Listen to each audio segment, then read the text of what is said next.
So some of those will be recognized during the current budget. We're going to have to stay on top of it because here we are at January already. We're already 6-7 months into this budget. You can't hear me? Well, just move it over. It's just a little hard, Dave. I'm All sorry. right. You're all right. Is that better? Yes, so Okay. much better. So I'll just kind of start over on that. So because we thought that was for next year's budget, it's going to be difficult to recognize it during this fiscal year budget, but we are going to make the majority of those items this year. There are, I think, 1 or 2 items that there is no way we're going to make it because we're already 7 months into this fiscal budget, but the rest of them we will recognize. So the first one is 6040, and that will see a reduction of 3,000. That one is titled overtime. It's 001110 is listed in the PowerPoint. 6210 will see a reduction of $100. 6230 will see a reduction of $1,500. 6232 a reduction of $500. 6240 a reduction of $1,000. 6331 reduction of $2,000.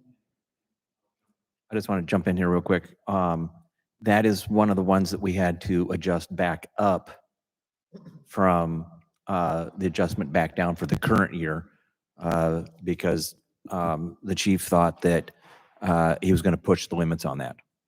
The So vehicle that- maintenance. So it's going to go back to the original 48,000 for the current year. Oh, That's That's for 6331. gas and oil, sorry. Yes. Yeah. Yep. 6331 gas and Yeah. oil. And we've also got lovely 4,800 gas or prices. 48,000, sorry. We also have gas prices going through the roof right now too. So that line item had held steady for a long time, but with the inflated gas prices, we won't make it this year. 6350 is a reduction of 1,400, and 6506 is a reduction of 2,000. We have some other line items. I think these are in my notes, Cole. There you go. So the telephone service is on page 2. It's line item 001-110-6373. We may see a decent reduction in this line 6373. item. We were able to resolve a dispute with CenturyLink, which is now Lumen. And it ended up, we had one of our office staff battle long and hard for about a year.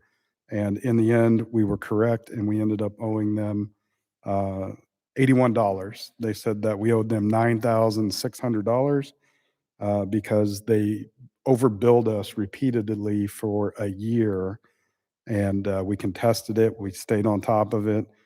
So we cut them a check for $81, and we are free and clear of that.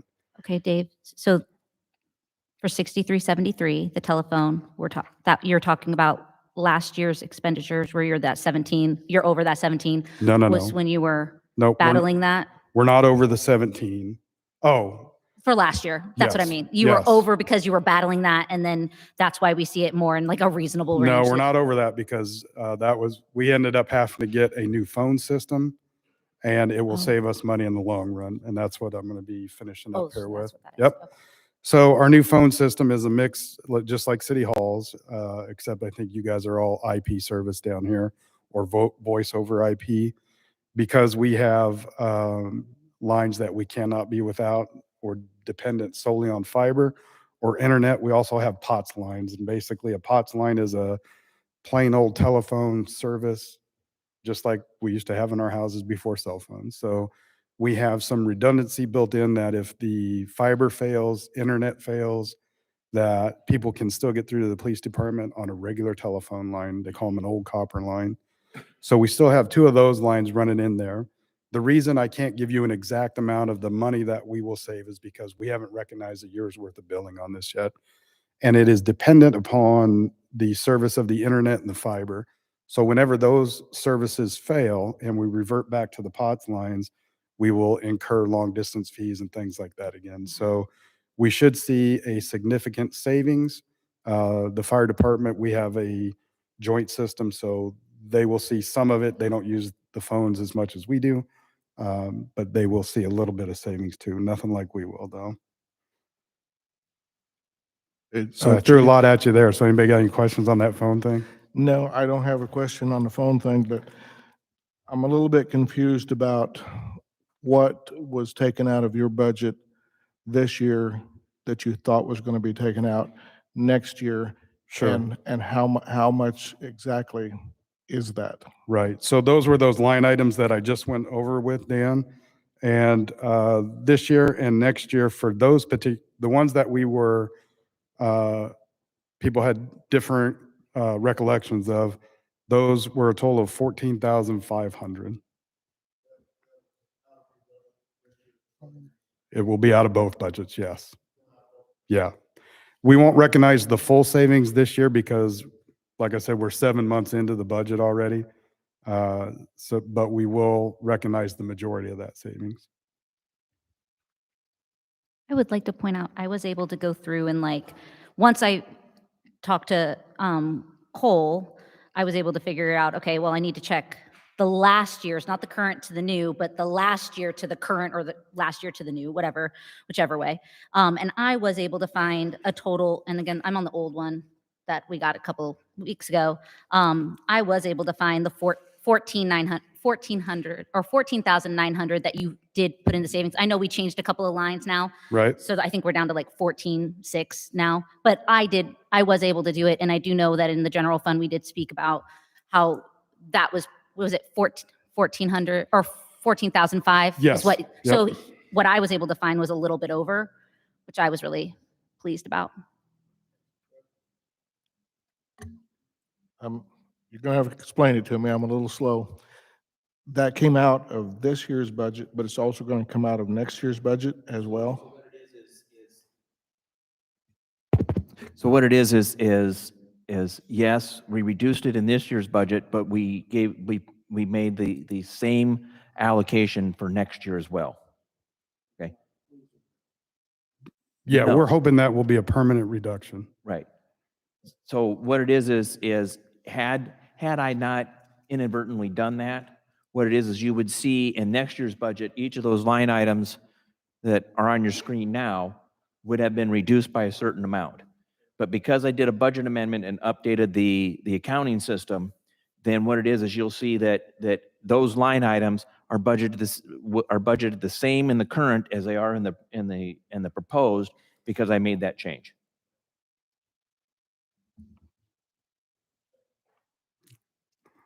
Did I clear that up, Dan, or did I make it more confusing?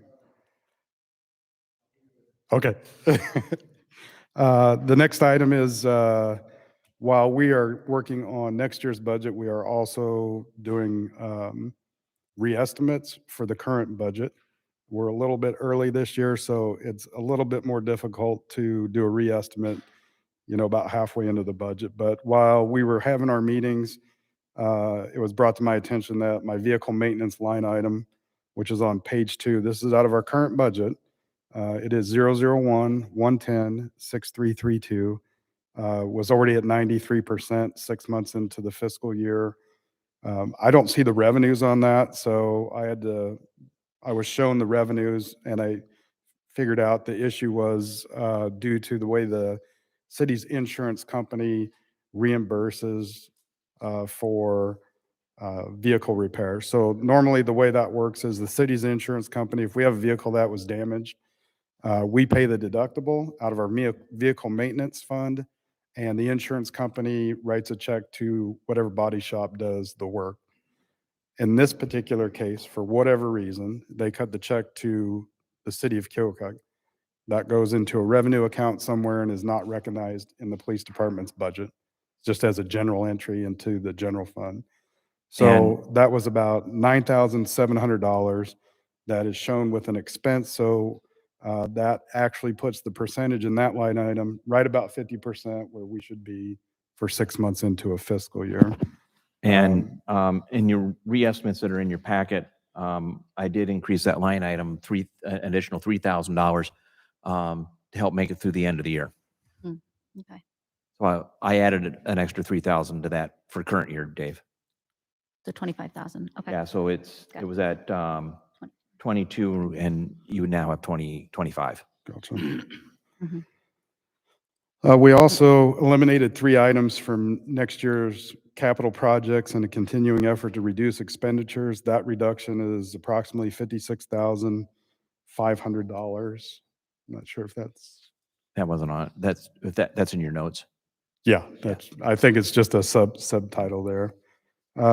Future needs, we were asked to discuss future needs, even if there's not a monetary value on there. So these are things that I've spoken about to the council for years, and I know we have some new council members this year.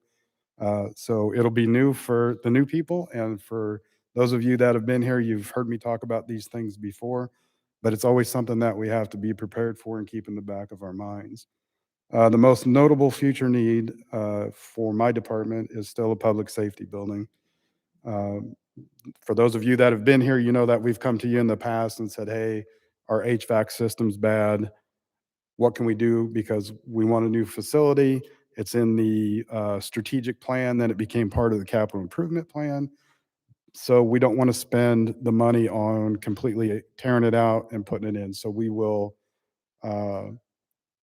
basically piece together something that will solve our immediate issue, but it's not a great long-term solution. It's more cost-effective for now, but it doesn't have a long-term solution. So that is there. The city, I think we have been delaying and putting off additions, major repairs, and remodel for about 10 years now. And I think we've all sat together during those strategic, when we did strategic planning, we sat together and that need was identified. And when it was first identified, we completed the very first step, which was a facility study. Those booklets should still be around City Hall somewhere. I don't have one anymore. But when we completed the facility study, I think a company out of Des Moines did it, and they identified the need for several things around the city that needed to be completed. And the majority of those have been done, and I think we're to the point where the public safety building is the next one. And I know that's a ton of money, but that is definitely there. The second step that was completed was the city sent Fire Chief Rose and myself to a facility seminar in Kansas City approximately 3 or 4 years ago. And we brought back the material from that and passed it on to city officials. The next thing on our future needs are hiring incentives. As you all know, this profession of law enforcement is difficult. It's more difficult now than it's ever been. I've been here for a long time. I've seen a lot of things change over the years, some good, some bad. But what I do know now is that it is a very cutthroat environment to hire police officers anywhere in the state and anywhere in the country for that matter. So I'm making you aware of what other communities are doing, and I've brought this up before, but hiring incentives are probably the most common thing I'm seeing right now. So most agencies are offering anywhere from $7,500 to $10,000 to bring on a certified peace officer to your agency. That just happened in Fort Madison a couple of months ago. It's happened at the county, but it doesn't happen here. So we are at a disadvantage when we try to recruit sworn officers from other departments. We have had a couple, and it has been very beneficial for us, great officers. But it is going to get more and more competitive. We're already seeing it. We've seen it in the past. About 2 years ago, the city made a wage adjustment after doing a salary study in an attempt to bring all city employees' wages in line with surrounding communities and similarly situated communities across the state of Iowa. We came closer to our closest competition in Lee County, but we did not surpass anybody, even with the raises that were given back then and the wage adjustments that were given across the board, all city employees, my department included. We just saw a large wage increase pass for our dispatchers at our Joint Communications Center that resulted in about a 10% wage hike for all employees at the dispatch center.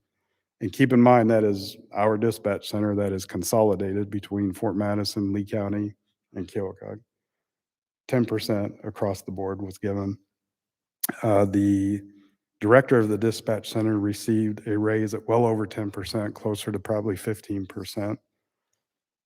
If you just are paying attention to the Lee County Board of Supervisors, the deputies and administrative staff will likely see a 10 to 45% wage increase next fiscal year. It was discussed at the Board of Supervisors meeting yesterday, and it's still moving forward. Those extremely large raises could possibly carry over to all county employees, and that's going to make it difficult for everybody else in Lee County to hire. That's going to make it tough for Keokuk and Fort Madison and everybody else to hire when you're looking at those types of wage increases. They're just pretty dramatic, to say the least. The last thing I have is always a hot topic. It is the residency requirement. I bring that up because, again, in an effort to recruit and retain people, we see this residency requirement being expanded. Again, our LECOM director was just given like a 2-hour response time for that residency requirement.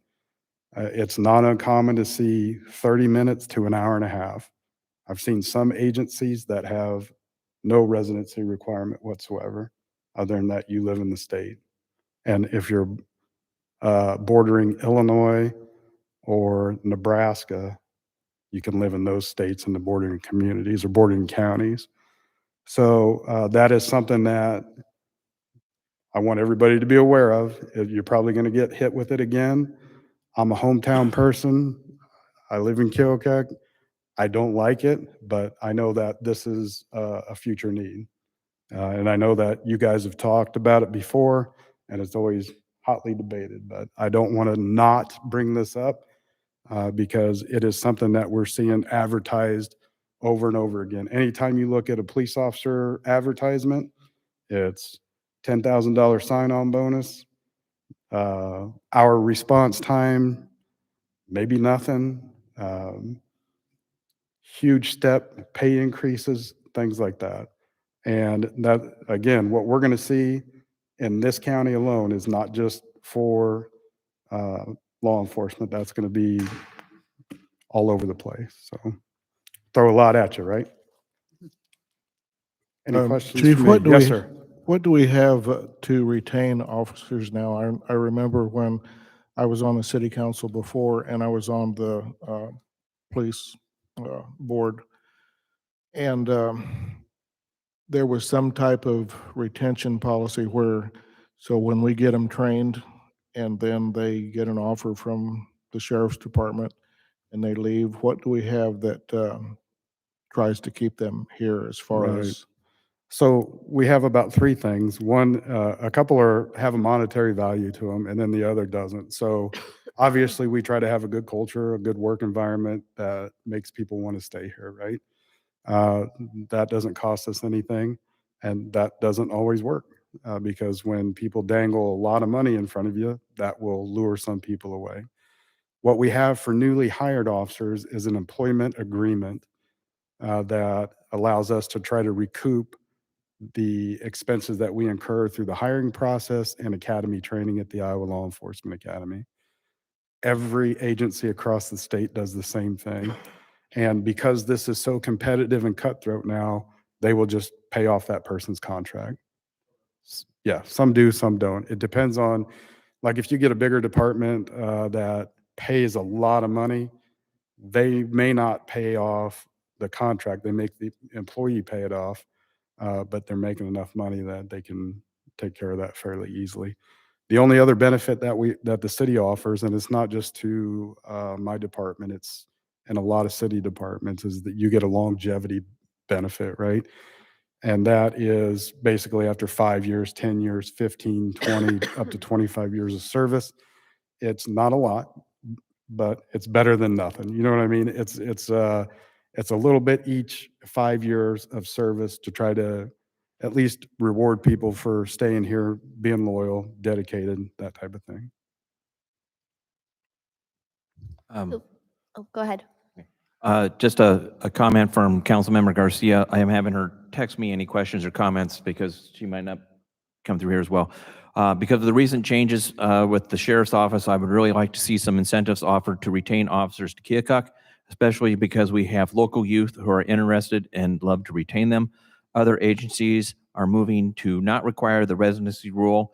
I think it would be nice, especially because housing is definitely a reason some aren't willing to apply. And she notes housing being lack of housing.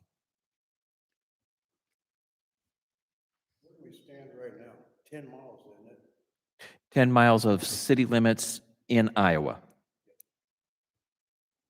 I was just wanting to clarify. I was sure it was. I just was wanting to get it out. Yeah, I think the official city document says that you can use any type of recognized, like a Google measurement, that type of thing. Yeah, and so depending upon where you're living, you could live a further distance because it's, like I said, it's 10 miles from city limits on a linear line. So, So that, but that is in the state. It doesn't apply to Illinois or Missouri. Correct. yeah. So just to clarify, are you for the residency requirement or against? Because I was kind of conflicted Sure. on when you said you lived in Keokuk. So you don't like it or you do?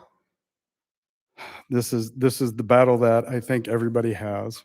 Um, I like living here personally, but I also recognize that to remain competitive for a lot of prospective employees, it is important for them to live where they want to live. Just like I want to live here, they may want to live somewhere else, you know? And we've seen that other agencies that are trying to recruit our officers are willing to say they have a 20-mile, they'll say, you can stay right where you're at. They'll stretch it out a couple miles. This is probably a conversation for another day if we did go to extend that or change it. But what would be the appropriate response time for a policeman or a fireman? Right, that gets difficult. So what we would try to do is go back and look at the amount of call-ins we would have within probably the last 3 years and come up with something that we have seen a need for, right? I think it's difficult to just say right now on the spot, you know, an hour would be a good response time for us. I would want to go back and look at the call-ins that we've had and the necessity and how quickly we needed those. Obviously, when we need call-ins, usually we need them quickly, but there are times where it may be because our shift is already short. And then especially in the last couple of years with COVID, we have somebody that had an exposure or tested positive, so we need somebody within the next hour. So I would want to go back and look at those and just kind of get a more realistic idea of what would benefit us. If it's possible, I'd like to do that. Sure. I agree with Rosalind that with the housing the way that it is in Keokuk, it's not an option for some people if they want to stay here. But 10 miles seems restrictive. So, I don't want them to live 3 states away, but if we could expand it more than 10 miles, I think it would be beneficial. Sure. I can do some checking in to see what would Okay. benefit, at least my department. I'm not sure about other departments, but Well, the only, Get in a debate on it right now because it isn't really the place. I'm still where I've been all along. I'm torn. I see benefits to both sides of it. Briefly, just food for thought for especially new council and stuff. I was in negotiation when they was looking at letting the police officers live anywhere in the county. And the response time was an issue. We had the gentleman that tried to drive into the front steps of the bank down here. And can you imagine an hour and a half response time? Active shooter at the school, imagine an hour and a half response time. That's one side of it. The other one is we need the people in here. So I totally get expanding out so we can draw more into housing and all that. But then you're also, when you're negotiating contracts and you have somebody that lives on the other side of West Point and they're demanding a 6% raise or 10% raise and they don't pay taxes in Keokuk, that hurts Keokuk too. So it's a double-edged sword. I'm just throwing this out there, food for thought. I am totally torn. And I don't see how we'd ever meet a 40% raise that county might have to try to retain. We can't afford it. right. I think some of the discussions that we've had in the past about it, I'm of the same opinion. I like it here, but I also understand that this is what we may need to do to be competitive. I think that there are some communities, and it was brought up here before, that maybe instead of a big raise, we offer an incentive to live within the city of Keokuk. So whether that's in a form of a tax credit, or I've seen other communities that will say, we'll give you $1,500 a year if you live in the city limits, or we'll give you $2,500 a year if you live in the city limits. So there are a lot of communities that are already doing this because of the necessity to do it. And they've looked at different ways of trying to accommodate everybody, trying to recruit and retain good people, but also maybe throw an incentive out there to get them back into your community. So I think there are some things that we could definitely explore going forward. So Chief, you've got quite a bit of line items here, and they're kind of grouped into different segments as the council has looked at on the budget meetings. Just my rough estimate, when I look at all the different segments you have, it looks like you've made approximately about 145,000 in cuts. Is that correct then? Yes. Okay, thank you. I'm gonna go back to some of these line items. I just want to make sure that I understand 6373, the telephone. Okay. So last year's budget, not this current budget, but last year's budget, it was 17,000. You said we got a new phone system. That's why that was 17,000, correct? Part of that. Part of that. Okay. And then the current budget is still 17,000, even though we put that in place. And we're hoping to see savings from that, right? Is what we're- Correct. Okay. But then the next year's budget, so we're currently in the new system, and I don't think this is right, my year-to-date, but I have roughly 5,000 on mine.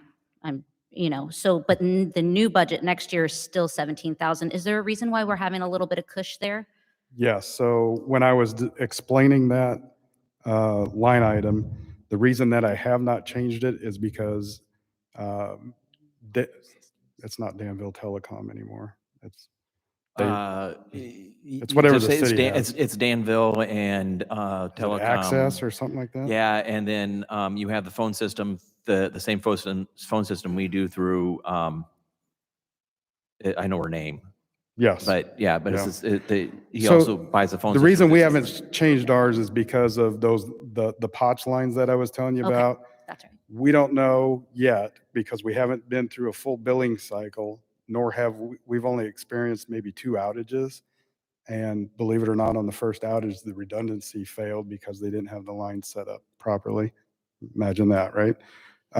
So when the internet is out or fiber is down, we will revert to standard fees, which are way more expensive than voice over IP stuff. So until I get a better handle on what our phone bills are going to be, that's why I left that amount in there, because they can't give me a good idea. It's Sarah Sink is Yeah, did our it's- phones. Yeah, And until I get that kind of baseline, then we'll be able to adjust it. So that's why I'm noting that. I think we will see a decent savings in that line item, but I have no clue what it's going to be. Okay. They don't charge you to have that backup, the old copper line. They charge you for days that you're using it or hours that you're using it on top of it? Yeah, you always pay a fee for it, Right. just like you would for any phone line. So Right. each line has a fee, but the POTS lines are about double what a voice over IP line would be. So I think the voice over IP lines, I think, are like $17.50 a line, and the POTS lines are like $34 a line, something like that. And then on the voice over IP lines, you don't experience calls. On the POTS lines, you do. And we use a ton of long distance phone calls anymore. So that's why it's difficult for me to say. That's where our big bills come That's from. why it's not a set amount. Right, Kind yeah. of like how much data you use or. Exactly, yeah. So like our normal phone bill is predictable, but when we have outages and we're reverting back to the POTS lines, all those other fees start adding up. And that's what I don't have a good baseline. We've only been on this new system for a few months now.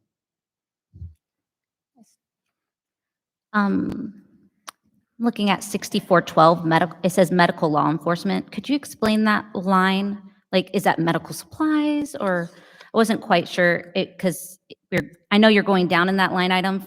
You're going from 25,000 to 22, Yeah. from what I understand. So Is that correct? 6412 pays for a lot of different things, but it could pay for anybody that's on a disability and receives medical treatment. It could pay for work-related injuries that are not covered. So again, that is a difficult line to predict, but I believe those fees all come out of there. So first and foremost, the city's insurance pays for the majority of the stuff, and then the city pays for the difference. We're a little bit different than, we save money because we don't pay into the Iowa Municipal Workers' Comp Association for police and fire. We go through our insurance, and then we pay the rest, whatever out-of-pocket expenses would be incurred. And then the next line down, 6413, it says civil defense. I just noticed that my year-to-date was kind of low. Do we get billed at the end of the year or something? Because I noticed that you're you're pretty close to what your budget usually is. And so this one was only 450, and I didn't know. Yeah, that Quite right. one, Cole has asked me about that line item, and we have had conversations in the past about it, so I have to go back and figure out why it's so far off this year. Okay. So what civil defense would include? Civil defense is under our budget, but it is an assessed fee to the entire city of Keokuk that we pay basically for. It's the outdoor warning sirens, isn't it? No. No, we pay a civil defense fee basically to the state and to the county. But it's not just for the Keokuk Police Department, it's for the entire cities. It's always been in our budget. I don't know Right. why, but that's just the way it's always It been. might be a leftover from when we had a dispatch center. If we, because in other cities where I've been, the civil defense, it's the outdoor warning sirens and maintenance and Yeah. testing of all that. And if we had a dispatch center, we might have been the ones setting off the sirens when need be, and it could be a leftover from that.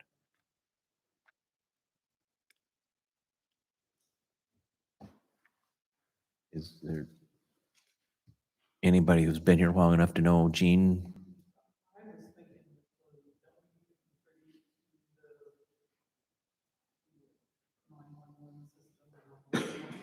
Yes, but that's no longer through general fund. That goes through the EMA levy. It's for our dispatch. I think you're talking about our dispatch center, right? Yeah, so I'll make this one quick. So our dispatch center used to come out of general fund, and now that goes through an EMA levy that every taxpayer in the county pays for. So I'll do some checking on that, and I'll get an answer for it, because Cole's already asked me about it. I think that is something that has been eliminated from the budget, and I don't fill in that number, so I don't know why it's still there. I would like to just reiterate that like I said, I did find where you made those cuts from general fund for what you had, I don't want to say promise, but what you had said you were going to do. And then also when I went through, just like Councilman Greenwald, I found 136,000 that you had saved off the bottom line, which I thought was great too, which is a lot more than what we had asked you to do, which is good. Well, we Appreciate still got it. a long way to go. I know. So, yeah, we're trying, but we still have a long way to go in this fiscal year.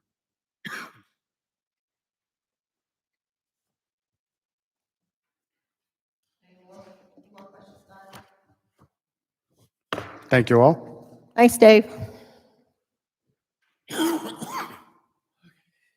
Fire, Gabe.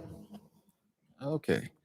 So going back to the siren system you were just discussing, that's always come out of my line Okay. item stuff. So we'll So have to- I'm just asking, is that something that we can keep? Because the system we have now is currently listed as obsolete. the last repair we had done, they couldn't find a circuit board for us to make the repair. And with our new digital radio system that's in the works with the county, they're saying it won't cross, the digital won't work with the ones we have now. So it's just, when we talk about future needs with the fire department, I mean, I don't know how it's listed just under my So budget, but we can't set off, they can't set off the sirens because they're, they can now. We're trying to keep some of the analog intact, but the whole purpose of this radio project was to switch everything to digital in the first place. So it's a work in progress. I think they're saying they're going to have it done fall of 22, but we'll see. But it is something we need to discuss as far as this early warning system being obsolete and any repairs. I mean, I don't even know if we can get parts for it if we need them. So so what the chief is talking about is that the county is switching to a digital radio system. It's going to cost everybody a lot of money. And anything that isn't digital already, you're going to have to update, Mhm. including our outdoor warning sirens. correct. More fun. Okay, so on, you got mine listed there. So on dues and subscriptions, we cut out all of our newspapers and things like that. I think we just get the Gate City now. At one time, we were paying $1,200 or so to stay up with the NFPA updates. The reason I drew that out is we could always maybe skip it every 5 years or something, get the new ones every 5 years. So, might throw it on capital or something when it comes up, but at least it's off the line item. The training we reduced, we were already not training much because of COVID problems. What we'll probably have to do there is maybe ask for some capital too, if a big training session were to come up. But as of right now, we could probably get everything mostly done in-house to keep those costs down. So civil service, that's another one. I'll just ask it on the years that I'm going to have promotional tests or entrance exams or something like that. But so again, getting so razor thin with the budget, I just hope that if we get in a bind that we're going to have some sort of help to get out of that if it comes to that. But travel kind of goes along with the training. Most of the time they went hand in hand. Property maintenance, that's we cut 1,000 out of it, but with that old building Dave was talking to you about possibly getting a new one, it does nickel and dime us to death. Vehicle maintenance, that's another one. This year, we've been pretty lucky. There haven't been any major repairs we needed to do. There are some still that we need to get done this fiscal year. I think we can get it covered, barring any major catastrophes that happen with the fire trucks, because they are not cheap to fix. Repair equipment, same type of thing. I mean, that's usually the kind of money I have to spend on the early warning sirens and things like that. So that's why my ears perked up when you guys started talking about that fund for paying for the sirens. Medical's the same. I think Dave kind of filled you in on that one as far as we're not covered by workers' comp. So anything our health insurance or our 411 system doesn't pay for, we need some sort of funding to pay for co-pays and things of that nature. Contract work. So that will bump up when we do contract negotiations. So, and the last I knew it was about a $4,000 bill unless we negotiated like 2.5 years ago. So I don't remember what the last bill we received from Lynch Dallas to do the contract negotiations were. Fire prevention, a lot of times that's our color books, what we take to the schools, things like that. That's where most of our fire prevention comes from. Also, we buy smoke detectors, things like that to help out people in the community that can't afford smoke detectors, that sort of thing. And then mine's listed capital, but I didn't have anything on there. So that's pretty much it for my reductions. Anybody have any questions? Go ahead. Any questions for the fire chief? Since the general fund committee, it's already been re-estimated on the sheet. Can someone remind me what the fire department's budget cut was that was applied? 27.9. 27? But with further reductions on the one I just sent, and it was like 34 something. It was. 34, 460, something like that. Yeah. The. So we in the- reduced roughly 35. 34, 648, 620. Okay, so the 34 and change we reduced for this current fiscal budget. Mhm. And then in the proposed budget, we're doing 27. approximately an increase of 31. So we're just kind of going back to the starting point then. And the increase of 31? Well, understand that that. When I the- just kind of really quick add up all the bottom line. No, items together. my budget for 23 shows a negative 4%, a decrease of 4% from last year's budget. Or are you referring to cutting all that out just now? Well, that's what I'm just trying to make sure Okay, I'm understanding correctly. So I see, so what I see, fire admin total, current budget, 598, the proposed 603. The fire protection total, current 1.468 million, proposed 1.486. Fire emergency corp, current 10,000 change, proposed 10,000 change, nothing there. And then I believe that's it. So when I just look at those bottom lines and I put them all together. I I'm see- sorry, did you say last year's was what for the administration side of the fire? 600? The sheet that I have for administration total shows current budget of 598,924 and proposed new budget 603,000. Okay, so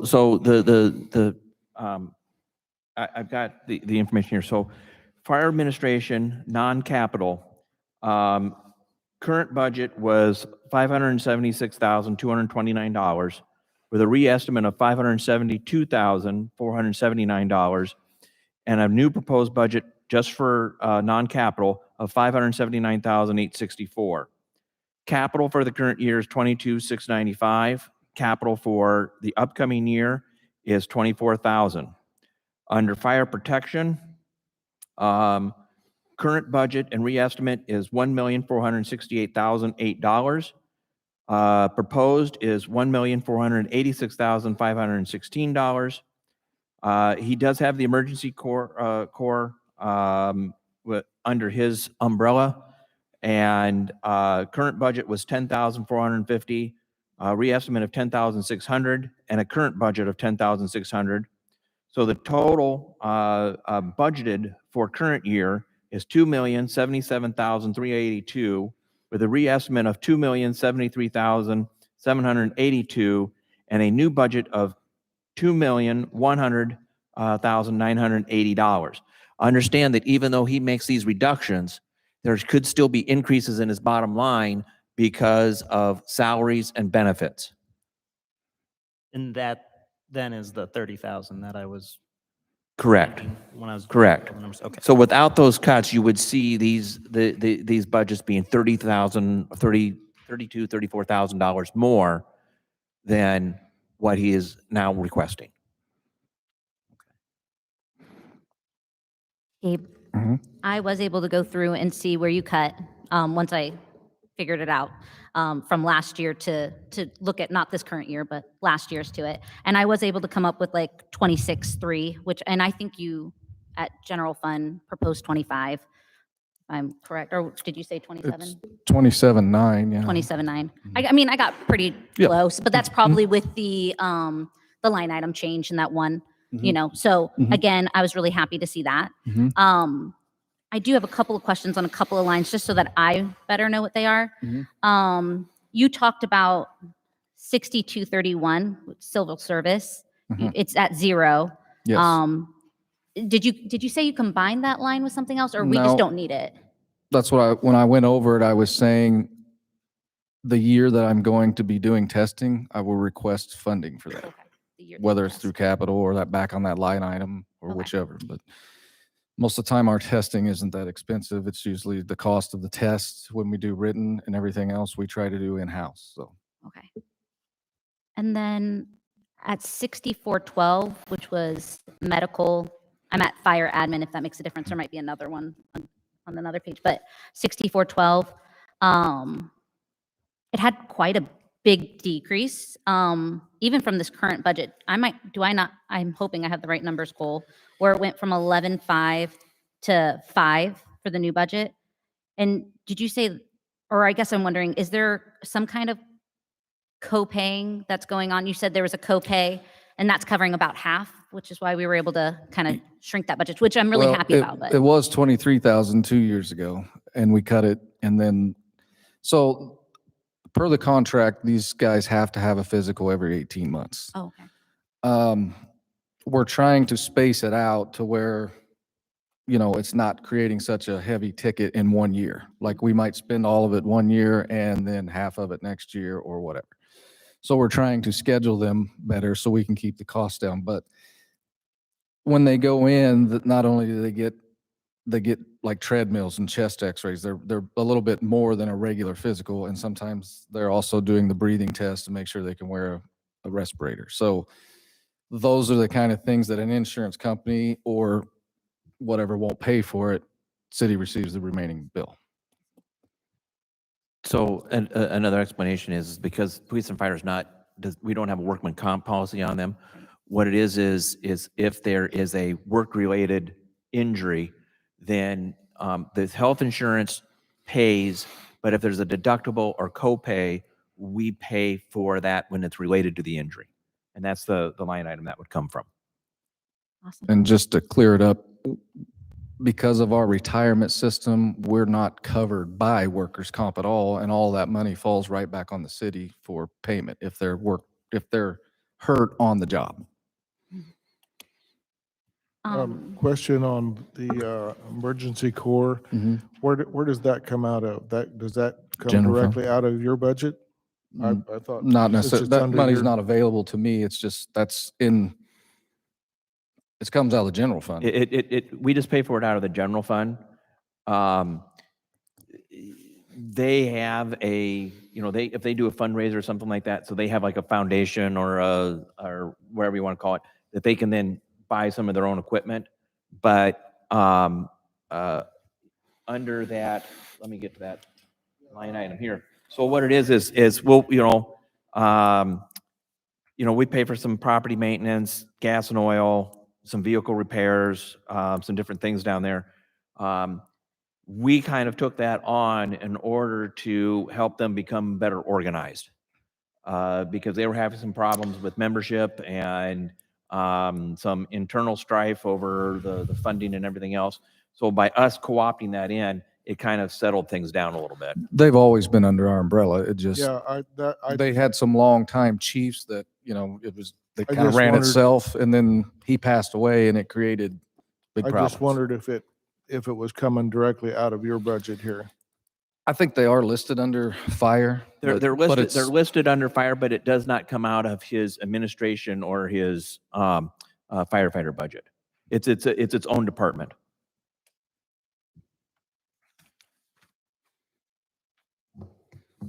Chief Rose, you talked on 6507 about the fire prevention.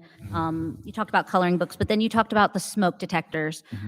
Just for the public, when and how would one apply to get those kinds of smoke detectors? Most of the time, it's, they're unable to pay type of thing. They would call us and ask, by law, their landlords are supposed to supply one. They might call up and say, hey, we have the one, but we're worried about our kids in the bedrooms and things like that. So we'll come over and help them install if they need it, things like that. Okay, so just a phone, they can just do it with Phone a phone call, yeah. call? Great. I did actually call the fire station not too long ago. I had a fire extinguisher that was, I guess I'm going to use the word charged because I'm not sure the correct word. That might be the right word. But I got a new one and I didn't know how to discard my old one because it seemed like it was on the line of still having the green, but then in the red. So when I made the call, they said that that your department doesn't take fire extinguishers anymore. I have not gotten rid of it. It's still in my home. Because what I was told, how would one go about disposing of that? I guess I'm not sure who answered the phone because that's not necessarily true. If they are like that, sometimes we use it as training opportunities, but it's a good opportunity for you at home to train your kids or something on how to pull the pin and squeeze the trigger. Because most of the time it's either a dry chemical or water. For general public, it doesn't have the dry chemical one, and none of them will hurt you. It's just that one's a little abrasive to your throat and stuff like that. But yeah, if you want to show them at home or whatever, or you can bring it down there, we'll set it off. I mean, So the right the way. to problem dis- is I think what they were referring to is we don't want it to be a cost for us to dispose of it. So the right way to dispose of it would be to release it. Yeah. If there's anything there Yeah. still. I And guess. if it's showing green, there should still be something in there that will spray out. Yeah. Did it just run out of date? Is that why you I mean, replaced it? well, it came with the home, Oh. and then I was like, I should get another one. Most of them are dated. I didn't know if I could recharge it either, because I was like, oh, well, I now Usually can have two. it just depends on what model you have. There is a company in town that recharges ours, but some of them, if they're thinner material, they won't recharge them. It's a So one the and right one way and to done. dispose of it is to discharge it, and then it would go with garbage, I guess. If they'll pick it up, might be recycle. I don't know if it's. I don't think it'd be recycled, but Hazardous waste. I don't think it'd be hazardous waste. I mean, it's either CO2 or the powder or. Powder, it's a dry chemical. Yeah, It's dry not a powder. hazardous. I don't think there's a material. hazardous waste to it. I mean, that's the one we would use on your kitchen grease fire, the dry chemical, because it kind of covers, it's like a flour base or something. Yeah. Bring it If there. it's Yeah. empty, it shouldn't be any problem at all. But bringing up the hazmat thing, with the, whatever you call the trash dump out there, they do have a deal with us that if somebody drops that off, they'll usually take care of it. I mean, I don't really want to advertise that, but they work with us very well on that for hazmat disposal. But it could go back if they drop it off now. I mean, it could be incorporated into our fee structure as far as dealing with hazardous material.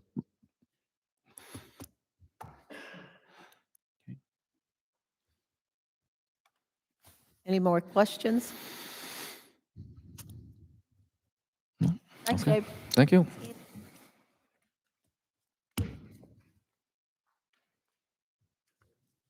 Housing.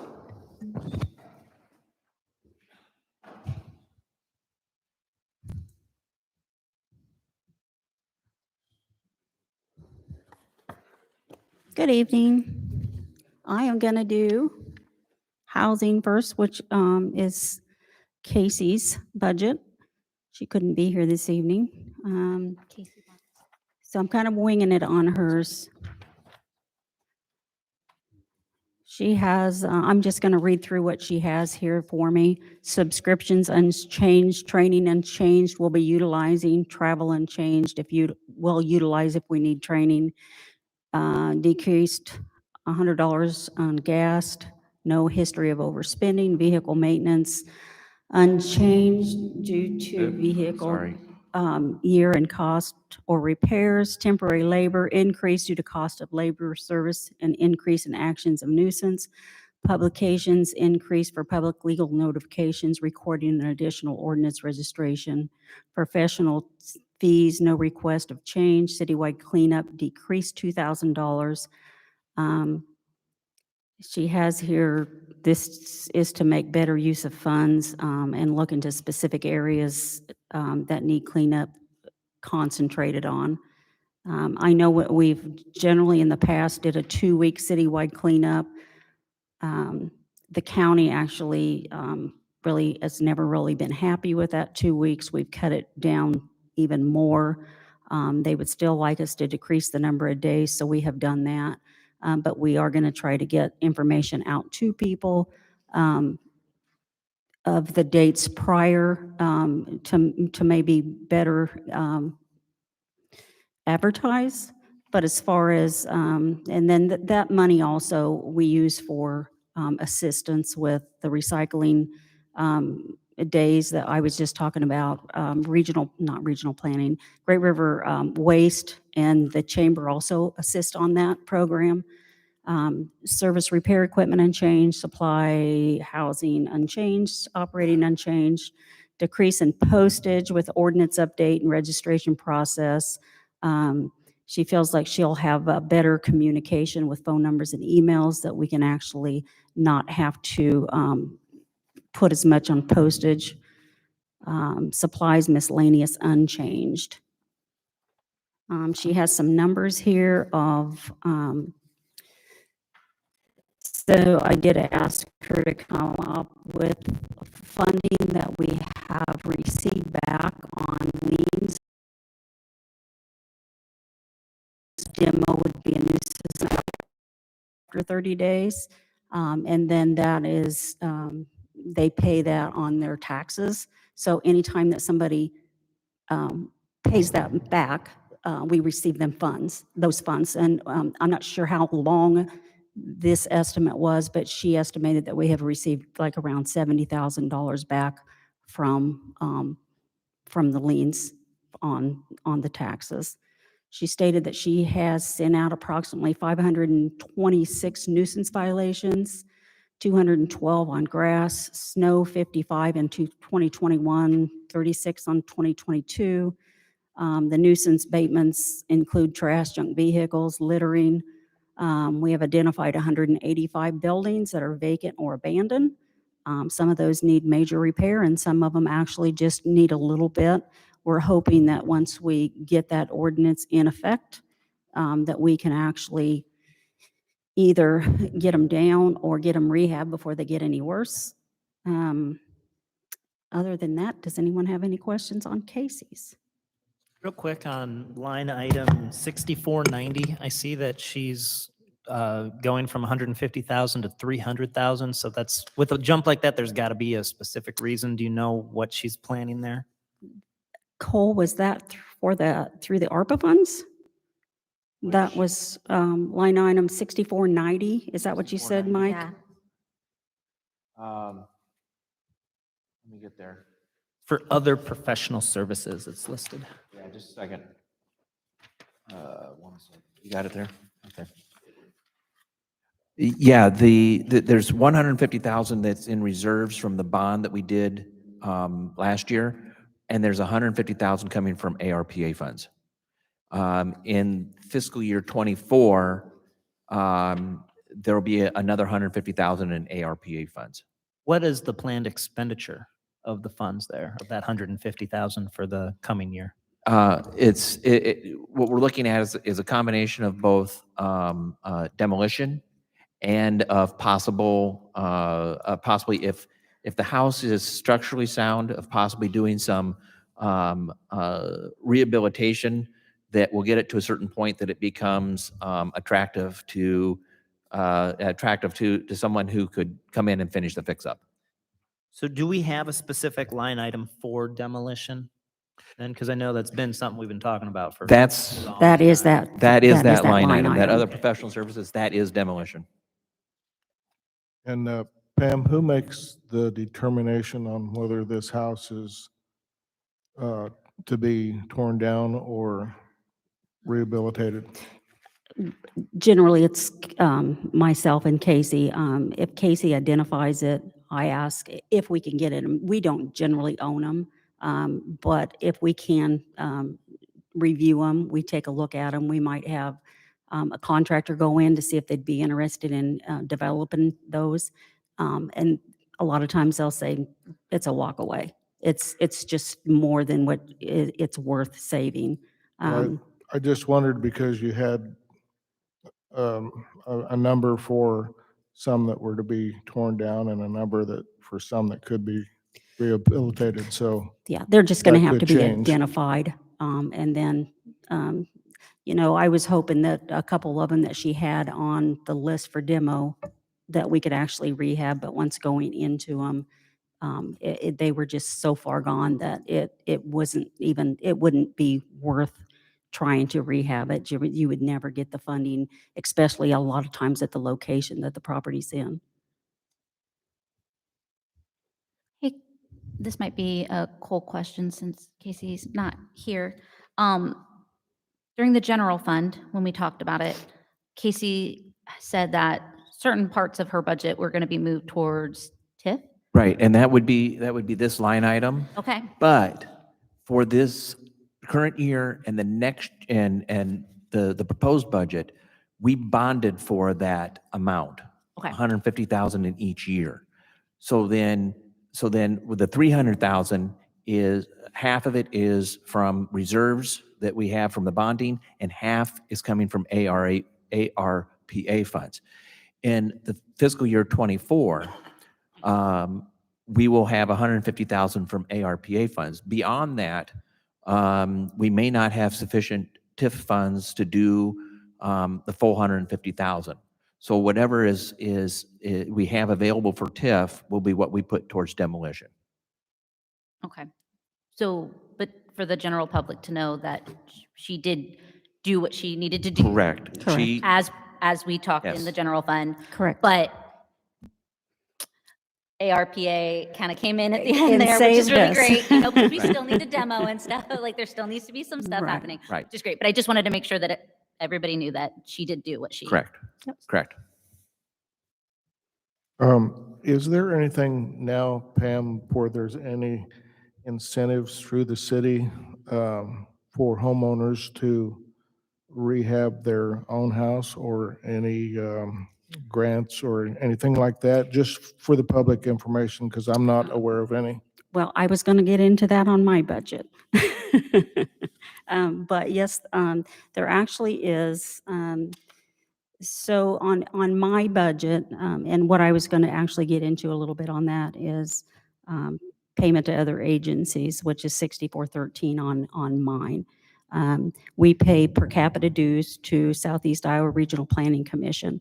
Those fundings, so if you ever, this is just a little lesson, if anybody's ever heard COG, it's the Council of Government. And the Council of Government, they help communities with planning, grant writing, and grant writing is free for the communities that are members. So those per capita dues. That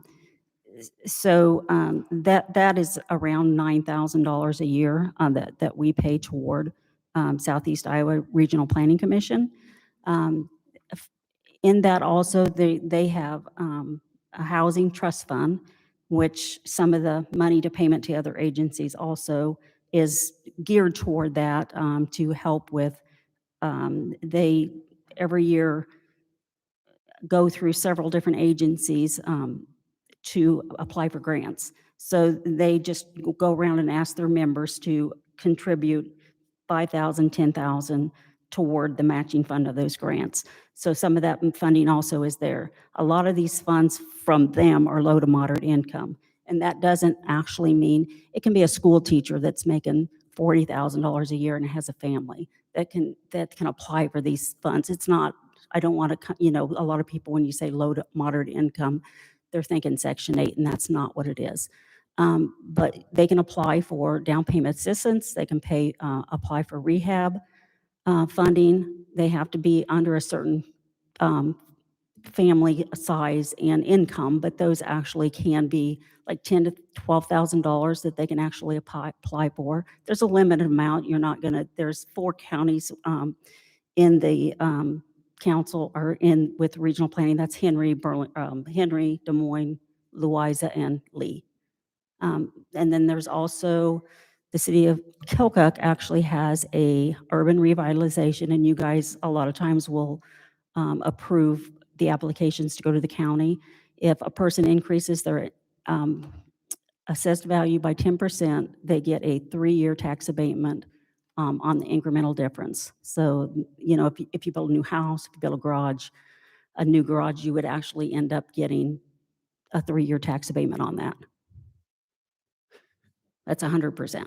Yeah, I just think these are things that a lot of people don't realize, or they don't know about, or, that we need to make citizens aware of, so we can rehab some of these houses that are still livable, that people are still in their home and say, I'd like to fix it up, but I don't have the funds. So Sure. making Sure. that available. And there also are fundings through regional planning for developers, upper story housing. There's, especially right now with the ARPA funds, there's a lot of money out there, to apply for communities. So, and we are trying to take advantage of that. So, Pam, I would have some constituents mad at me if I didn't do a plug really quick about the citywide cleanup. I know this year we we do it during the week, and this year, or this past year, it was from like 7 to 1, right? That actually is the recycling recycling event. event. And that's Okay. on a Tuesday. On a Yep, Tuesday. yep. Okay. I'm sorry, Shelley? September. Okay. Recycling event. That must be what they're talking about because do we do it during the week is it easier for those people to come? I'm assuming that's why, is it's easier Yeah. for them to come It's versus like on the- actually usually staffed with Great River. You're not going to get people to show up and volunteer, to be honest with you, for the most part, on a weekend. Oh, yeah. Um, I see. you're just not. Some of us will, but a lot of people will not.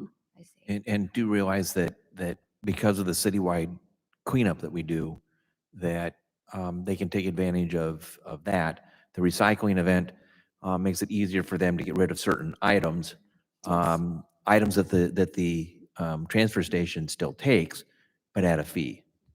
Right, and just like the household hazardous waste, paint, they'll only take oil-based paint. They will not take latex paint. They just advise you to, pour kitty litter in that or something. But as far as your household hazardous, they're always out there. They're great.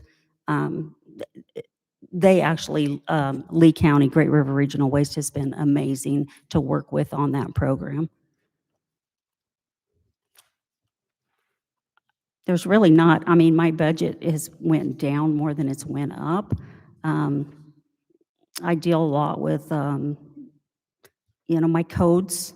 I'm actually getting ready to do a request for proposal for my zoning, building, and subdivision codes, and also for recodification, which that's not in my budget, but that's for the entire budget, or the entire municipal code, which the company will go through and look at any state, federal, any type of information that we have in ours that's outdated, that they will recommend that we update. So that will be coming to the city council as soon as we get those requests to hold a public hearing. I work with the ArcMap. It's called, it's ArcView. It's a GIS program. My budget includes that, and also pictometry, which is a program the county has. It's a mapping program also that the fire department, the police department, my department uses. There's a lot of information, floodplain. You can draw map layers and put those in there for sewer, water. So I work with that a lot. That's in my budget. Does anyone else have any questions? Pam, how much did building and zoning say during the general fund that they were gonna? It wasn't, it might have been $1,000. It wasn't very much. Right, Yeah. but I did find, and I just want to commend you on this, because when I went through, I was able to find 25,000 off the bottom line. I did see a huge one in 6010 that I didn't know, most of those went up, and I didn't understand why this one in particular went down. Which one is it, 6010? 6010, yes. That So actually, 540. okay, so that was, Annette is, she's part-time, well, I guess half my secretary, half Public Works. So some of her budget was coming out of the split Oh, with right. sewer, yes, that's where that came So from. that's where that is. Yes, Was able to drop your bottom line and being able, for you to able to save to 25,000, which correct. is awesome. Yeah. So, I forgot about that, actually. I don't think I have really anything else. I will get, if anybody's interested in information that regional planning has as far as funding, I'll be more than happy to send that out to you guys. Do they have any plans to do a neighborhood like they? Actually, Kathy, we're just finishing up. So I was looking at that. We've received several community development block grants with rehab of usually it's like 6 homes. We're just finishing up on our 2020. We had one in 2012, 2017, and 2020. So we're just getting the last bids on those completed on 6 homes. So what Pam was talking about is the community development block grant that we get for housing rehabilitation. We've gotten multiple grants. Yeah, 200, and usually it's 230 some thousand dollars each so time. $237,000 at a maximum of $25,000 per house. But then they also allow some money in there for if we have to relocate people or Yeah, anything like that, yeah. or lead-based paint. or Lead-based something. paint, yeah. So out of that, you would think 25,000, you can get 8 houses. We usually 5 to 6.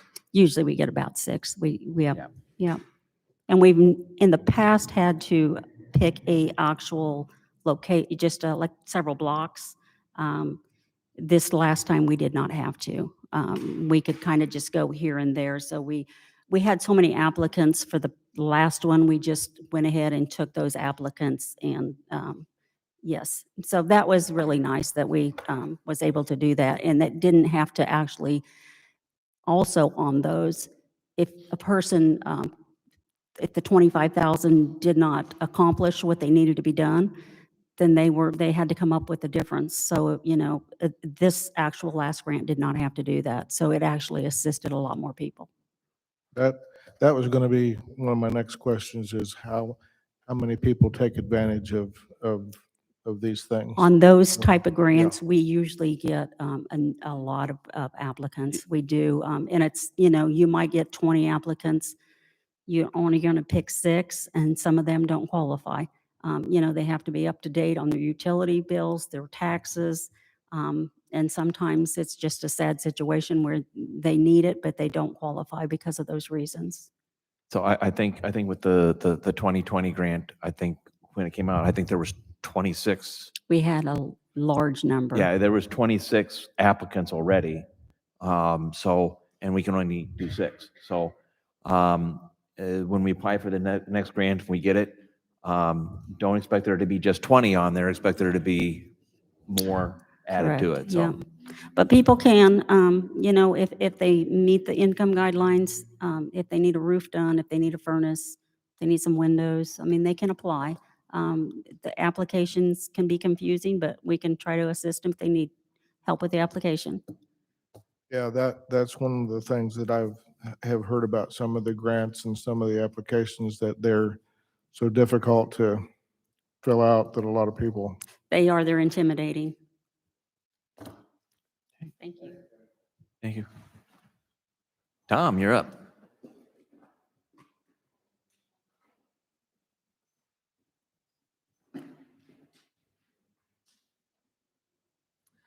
Good evening. All right, I guess we go ahead and get started. We'll just jump right into the line items. Starting with number 6230. Training classes, that's education. And it's up more because there's a lot of younger guys down there, and we really want to get them educated. We want them to be able to move up and get certified in the different grades, to be able to, I won't be around forever. So hopefully get some of the guys qualified to do that. And they're taking a lot of classes.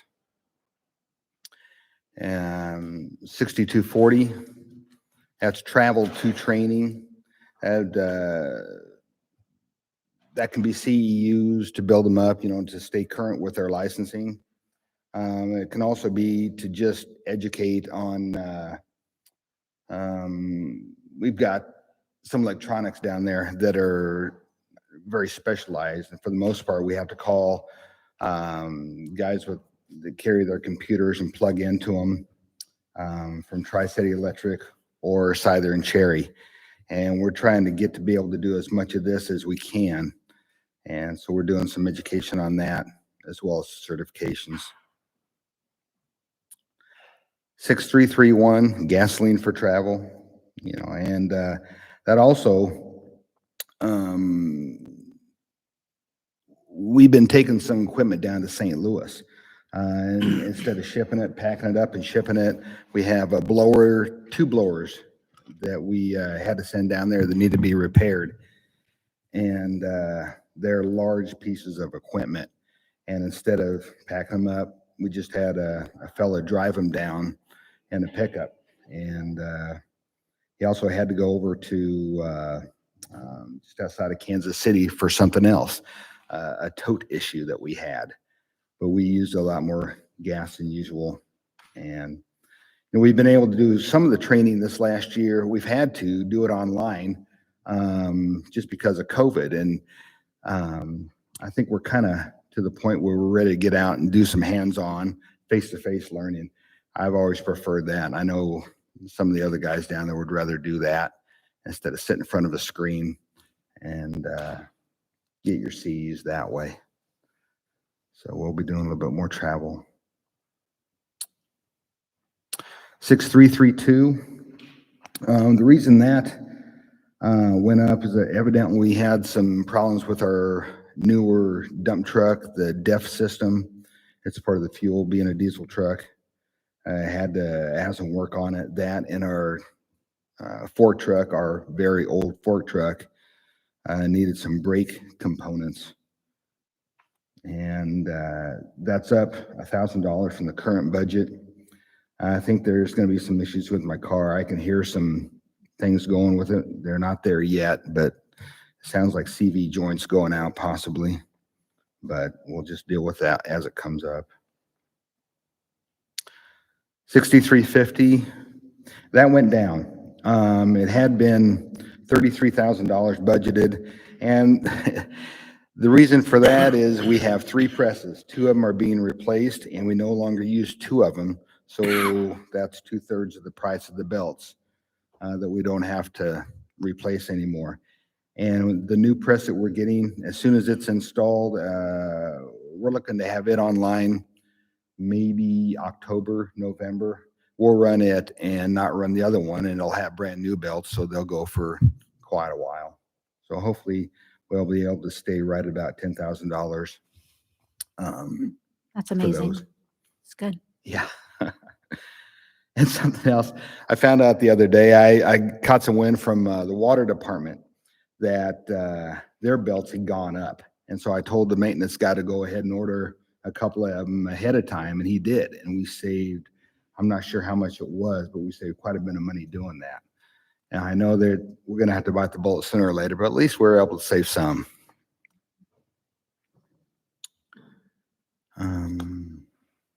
6371, our electric usage has gone up quite a bit. And part of the reason for that is we have to run, these are our big energy consumers in the plant, the blowers, and they compress air and that digests aerobically the suspended solids. And with the problems we've been having with ADM, they've been sending us so much more solids than usual. And we've had to run 2 blowers at a time. And these are 200 horsepower motors that drive those.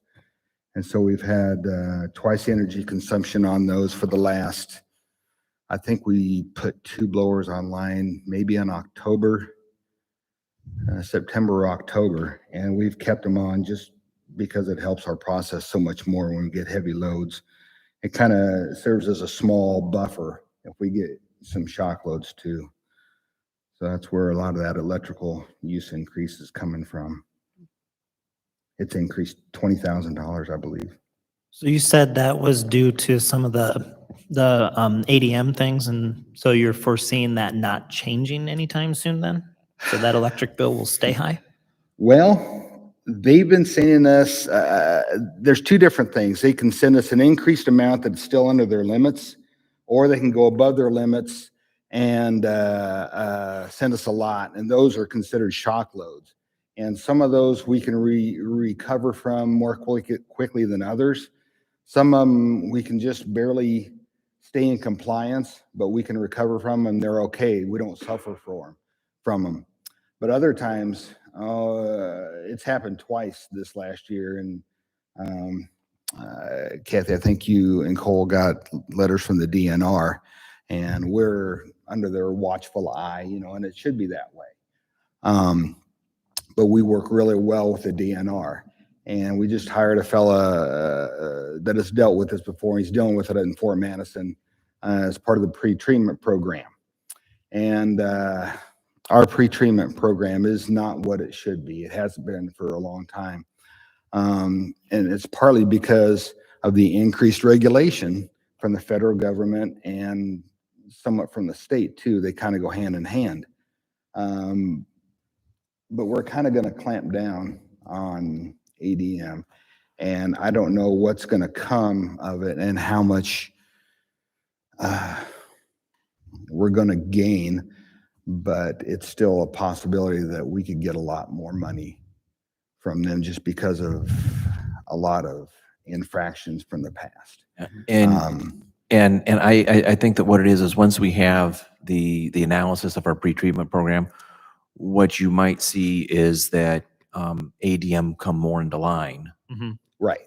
I suppose that was really the root of my Yeah. question, was eventually those things should be fixed so that Correct. we're not And- running the blowers, making the high electric bill. Yes. What we would very much like is that ADM not only stay within their limits, but even bring them down with their pretreatment. I think Tom will tell you that our waste load, the bulk of it comes from ADM. At least 95%.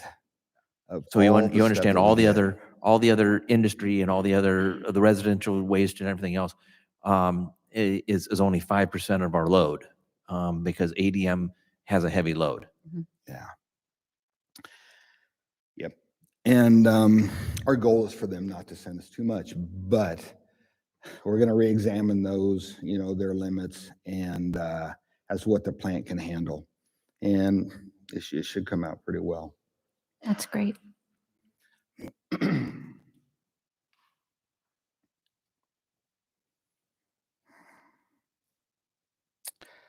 6372. We have a lot of grit and leaves that come into the plant just because it's a combined sewer system. And we have to take that stuff out. We have to truck it out either to the transfer station. And if we can't dry it out enough, we have to take it all the way up to Fort Madison to the actual landfill. For the most part, the drying pad that we installed has been doing its job. And we put that stuff out there and it dries out, especially in the summer. Right now, it's not doing much. But after it's dried out, we can take it for the most part out here to the transfer station. But that's just unforeseen. Sometimes if we have wet weather, we got to get it out somehow and have to take it all the way up there.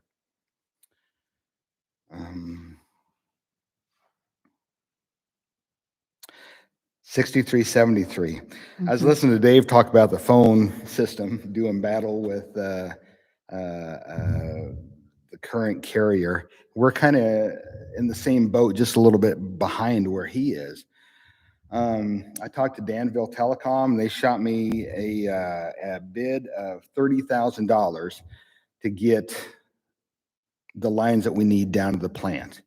I thought, well, we'll see what else comes by. And I talked to MediaCom, and their bid was $61,000. And the thing of it is, there's a cable, evidently, of lines going down along the road down there, Mississippi Drive. And we occupy, I want to say, 4 wires in that cable. There's a bunch of them. And those things were laid down years and years ago, and they've been underwater a lot from flooding. They've had a lot of troubles. They've worn out, and I'm sure that most of them are, the plastic insulation is cracked and they short out. We only have one telephone line going into the plant, and it's really rough. Sometimes our fax line works, most of the time it doesn't. We're lucky though that our data line is intact and it still carries data, but I'm not sure where we're going to go from here. I talked to Robert. He's going to talk to the people from CenturyLink. Yeah. Yeah. Well, the new one there. The West, whatever. Lumen. You're Yeah. turning to Lumen. The problem is that CenturyLink is ultimately responsible for those lines, but it serves us. that serves his plant, and that's about it on that line. So they're not willing to put in an investment to repair those lines. They might come and try to patch it and whatever, but it isn't enough.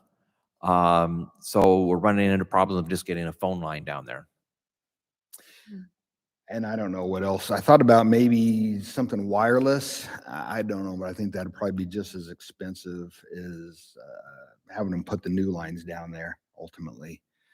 But hopefully Robert's going to be able to talk to CenturyLink and maybe have them try to find some more lines that are in the cable that we can use, but they have to go in and change. They have to convert them at each one of those green boxes you see. And some of those green boxes down by the river, they've been run over. They're broken up. I put some garbage bags over one of them just in hopes that when it rained, it would keep the water out, and it made a difference. What But, about cell phone service? that's what I was thinking about, but I don't know what it would take to handle all of our data and 3 lines. I don't know the electronic engineering of that, and I'm not sure who I would talk to. Hopefully we can get it taken care of with the old solid lines and not have to go that route. But I don't know, I haven't explored that. We have the same problem at any facility that's on the edge of town.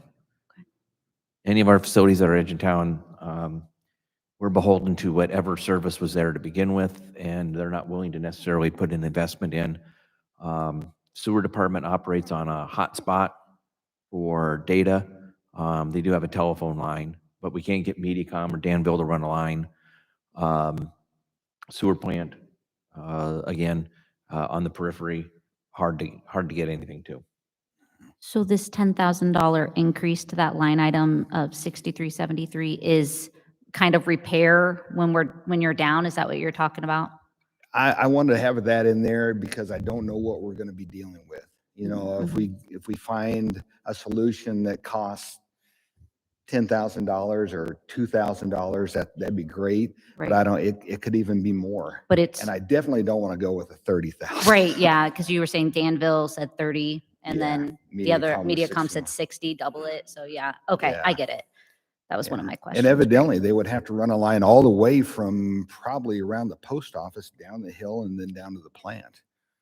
So that's the reason for the expense, why it's so high, I guess. Mhm. I feel like And they they'll have be, us over and a if they've barrel. got they'll have to cross the railroad in some way. So that is, let me put it this way. We need to start negotiations now, and Tom might have a phone in 5 years.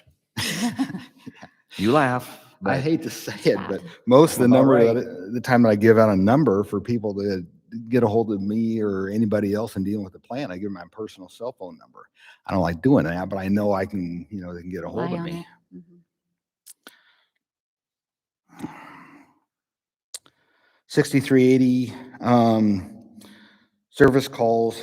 We've had a lot more of those lately, dealing with micrologics, repairs, and the electronics down with the blower. We had to have Tri-State Electric and Southern Cherry come down and work together, and that was quite a drawn-out deal. First, they had to locate where the short malfunction was, and then to deal with it, and that cost us quite a bit of money there. And I'm hoping it's going to level out at 10,000 for this next year, but so much of that stuff you just don't know. The whole plan is aging, and the stuff that went out was relatively new. But anything relatively new is going to be complex electronics. So 6490, professional consulting. A lot of our expenses initially for the belt filter press, the engineer study, that kind of thing is going to come out of this.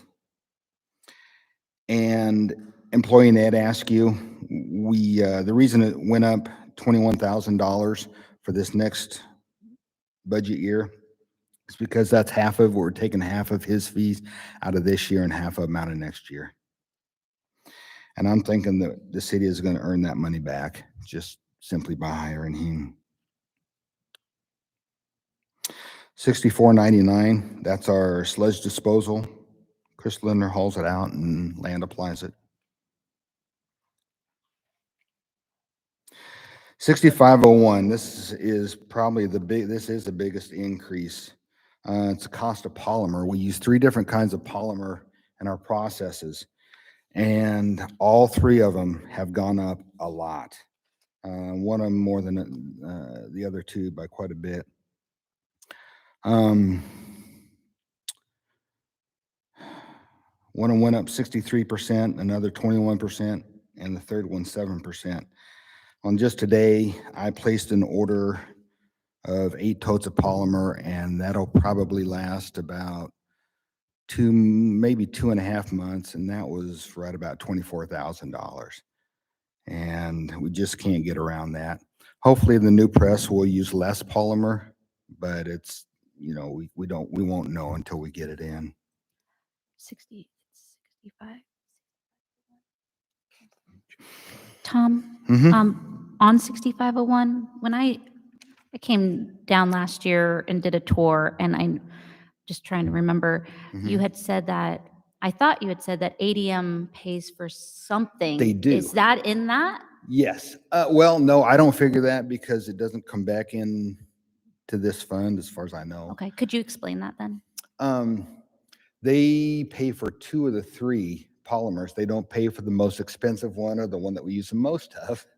But they use it, though? What's that? If 95% of our stuff coming into the wastewater treatment plant is coming from ADM, they do use that third polymer even though they don't pay for it, right? Like we use it on their stuff? Well, we use it, and in a roundabout way, they Yeah, benefit. yeah. Yeah. The one they don't pay for is the pressed polymer. And that's one that we use most of, but they don't pay for that. They pay for the 2 that we use initially when the stuff comes into the plant to help it settle and then help it compact. So it doesn't just float on down Okay. and cause problems. How much is that usually? Okay, let me see. Okay, I'm sorry. No, that's all right. I've got it figured.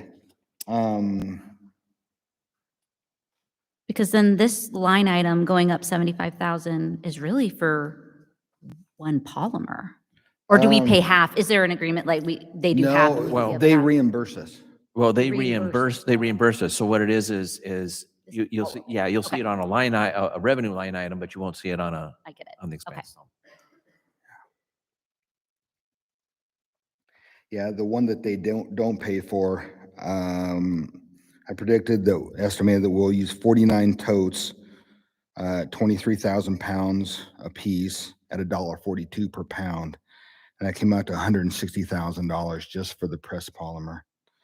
And the other 2 were 49,680 and 33,396 for the other 2 kinds. When you say that ADM's producing 90 or 95% what you're seeing, are we talking liquids? Are we talking solids? What Solids. are we talking about? It's a combination. We got suspended solids and we got settleable solids. Right. And I'd have to look at their specific flows because they change from day to day, and we keep track of it. We have a settleometer, and we take every morning, we take a sample of what comes in and we pour it in there. And when they're online, we'll get readings anywhere from maybe 100 to 250 mils where it settles. When they're offline, it comes down to about 0.5. You're talking solids, whether suspended or settled out. These are You're not talking settables. gallons of water. We're not talking gallons of water. No. That's where I was going. The rest of the community is going to be the gallons of water. Right. But our loadings Right. is ADM, yes. And I'm not sure the percentage suspended solid wise, but you know, if they go out of whack, have problems, we feel it. you know, we can tell. And the reason I'm bringing this up is it has been brought up over the years. And I'm going clear back from the 70s, clear on up through here just recently on Roquette getting onto our system. And that's why I'm bringing this up.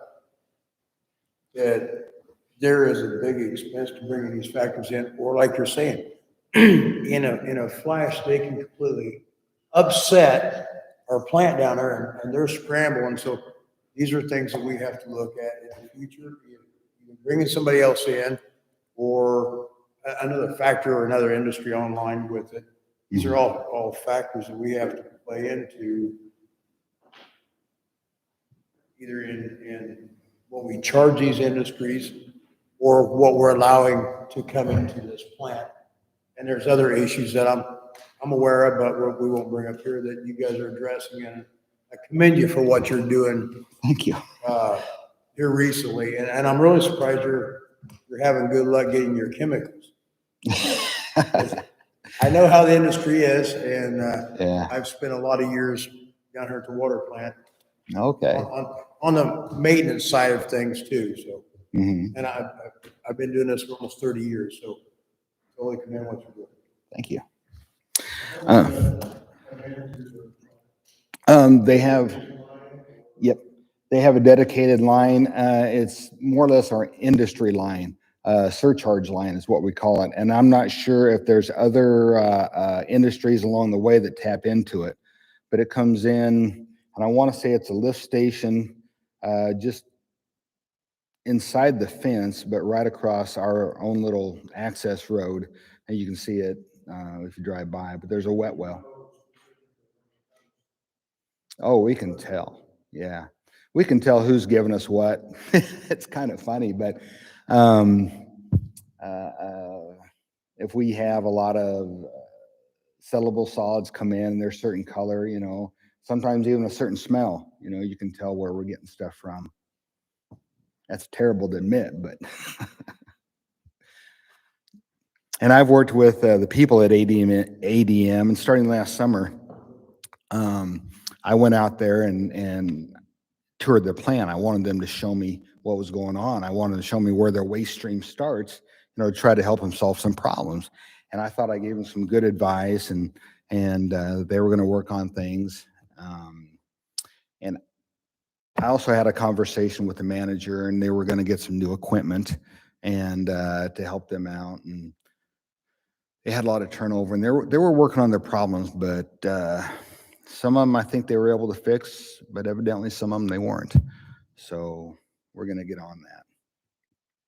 Tom, when they shock our system, like I know we talked about that we went a good while where our system was shocked with it. Do they have, and I know we, minus the fees, do they increase the amount of polymer, like how much they give us when that happens? Well, we have to add more polymer to get more of their stuff to settle. And I took a tote, I put it in a place we usually don't dose it at, just because nothing was settling. And I think it helped. But at the same time, we were still out of compliance. Right. And we do what we can. And the DNR is aware, you know, because I have to inform them when we go out. And they know Of course. why. Okay. I was just wondering if that was like kind of like what happened, even though we kind of brushed across the topic of like a fee when that happens or whatever. But if there was some kind of agreement that wasn't like in stone or whatever, that when they do shock the system, they purchase more polymer because you're using more polymer. Of the other two, I didn't know. Yeah, ultimately they do end up buying more polymer because it's the type that I used to help it settle in our secondaries was one of the ones that they pay That they pay for. Okay. So, yeah. And down at the plant, you know, you had mentioned, John, that other industries come to town possibly in the future. When our plant was built, one of the process areas was built larger than what it needs to be. And we could almost double our treatment capacity of suspended solids just by outfitting this section of the plant the way the other part of it is outfitted. and we could handle a whole lot more. It was, I don't know what it would cost. It'd be a fair amount, but it's not out of the question. I don't know how that would play into our being monitored by OSHA for doing a nutrient removal study that we've had to do, and every treatment plant has had to do, because they incorporated that as part of the study. So I don't know if that would be untouchable, because I don't know. We'd have to work with OSHA on that. But yeah, I don't know if we could expand physically, if it came down to it. I'm just glad that we don't have to treat Roquette's process. I've had to haul them bugs several times over the years. What's that? I've had to haul them bugs over the years several times when Oh, yeah? their plant went upside down. I was actually working construction when they built that treatment plant of theirs down there, Yeah. and was in on part of that. So, yeah, and I do remember a segment of our plant being designed for possibly taking that, which we had a lot more industry at that time too. We've Mhm. lost a lot of Yeah. industries. And I don't know if we would have been able to handle it as much as it is, even with, Right. being expanded. Yeah. Okay.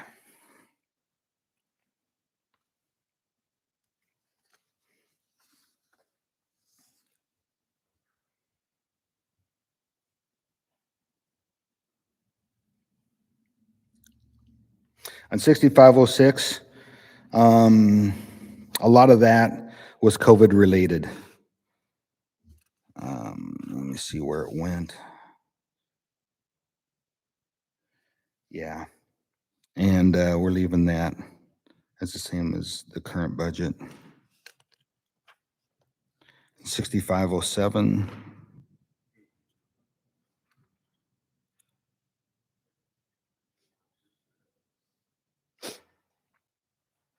This is a general needs, this lab equipment, lab testing requirements, tools. It's kind of a catch-all, unforeseen thing. Last year's budget was 140,000. And this proposed is 150,000. And we're lucky when we don't have to tap this as much, because there's so many things to go on. I think there's still a lot of You're on. seismic activity that goes on, because we've had to deal with a lot of ruptured underground pipes that you don't know why they rupture, but they do. We've got one, I've been putting it off, we need to have addressed probably when the weather gets better, that they fixed last year. But, and a lot of this is it's a kind of a catch-all for people coming and having to do extra work down at the plant.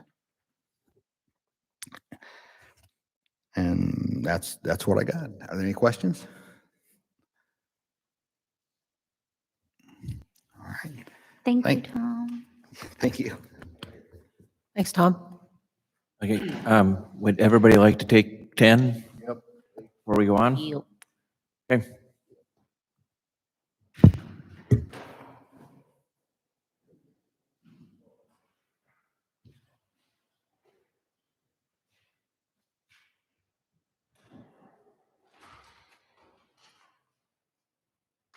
I suggest, and the rest of it we go shorthand.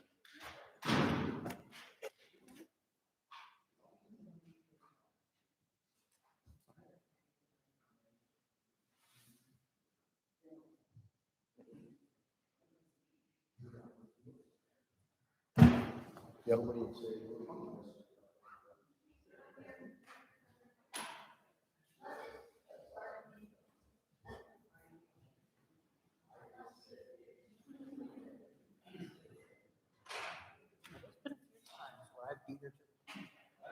I mean, a lot of these are still good.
I asked, oh, when I said, almost.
But it's still clear, it's not much slip yet.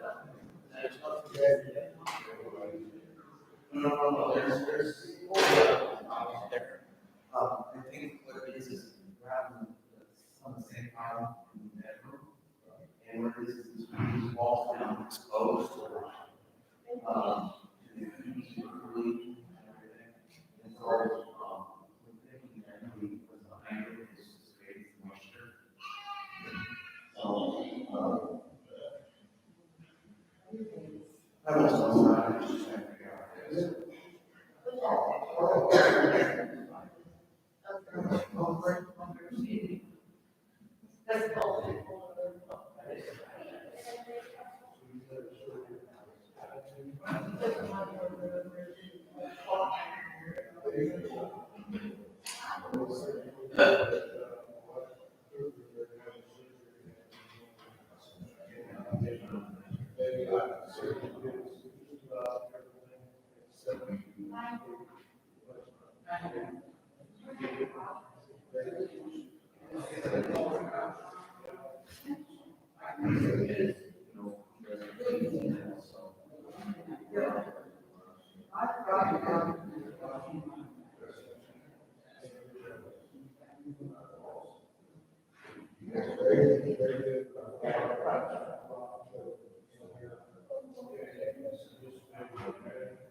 I just said, This is the Godfather. well, hope it never happens, please.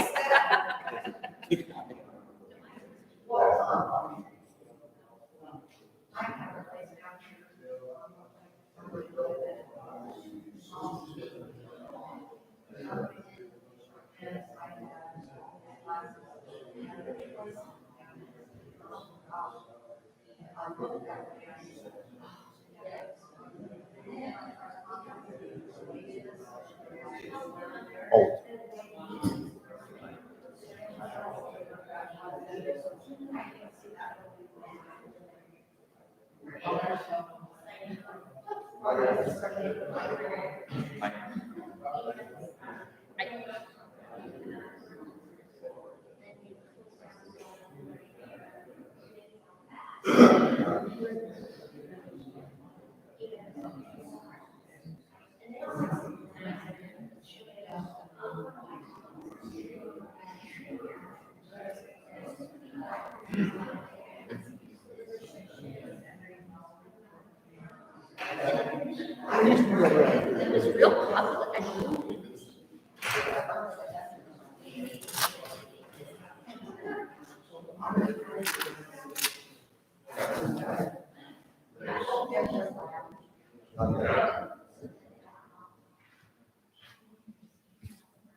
And I don't.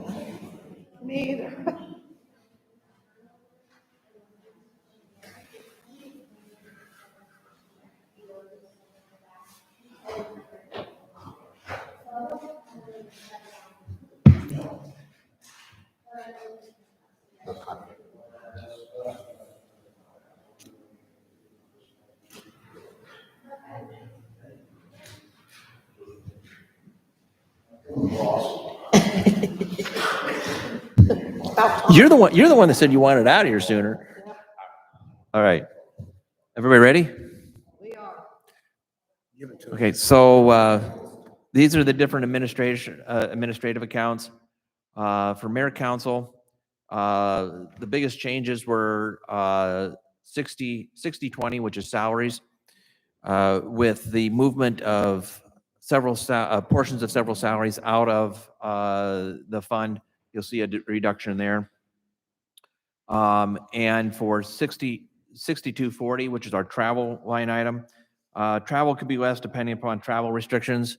We put in there for the mayor or council to go to different seminars, staff to go to different seminars.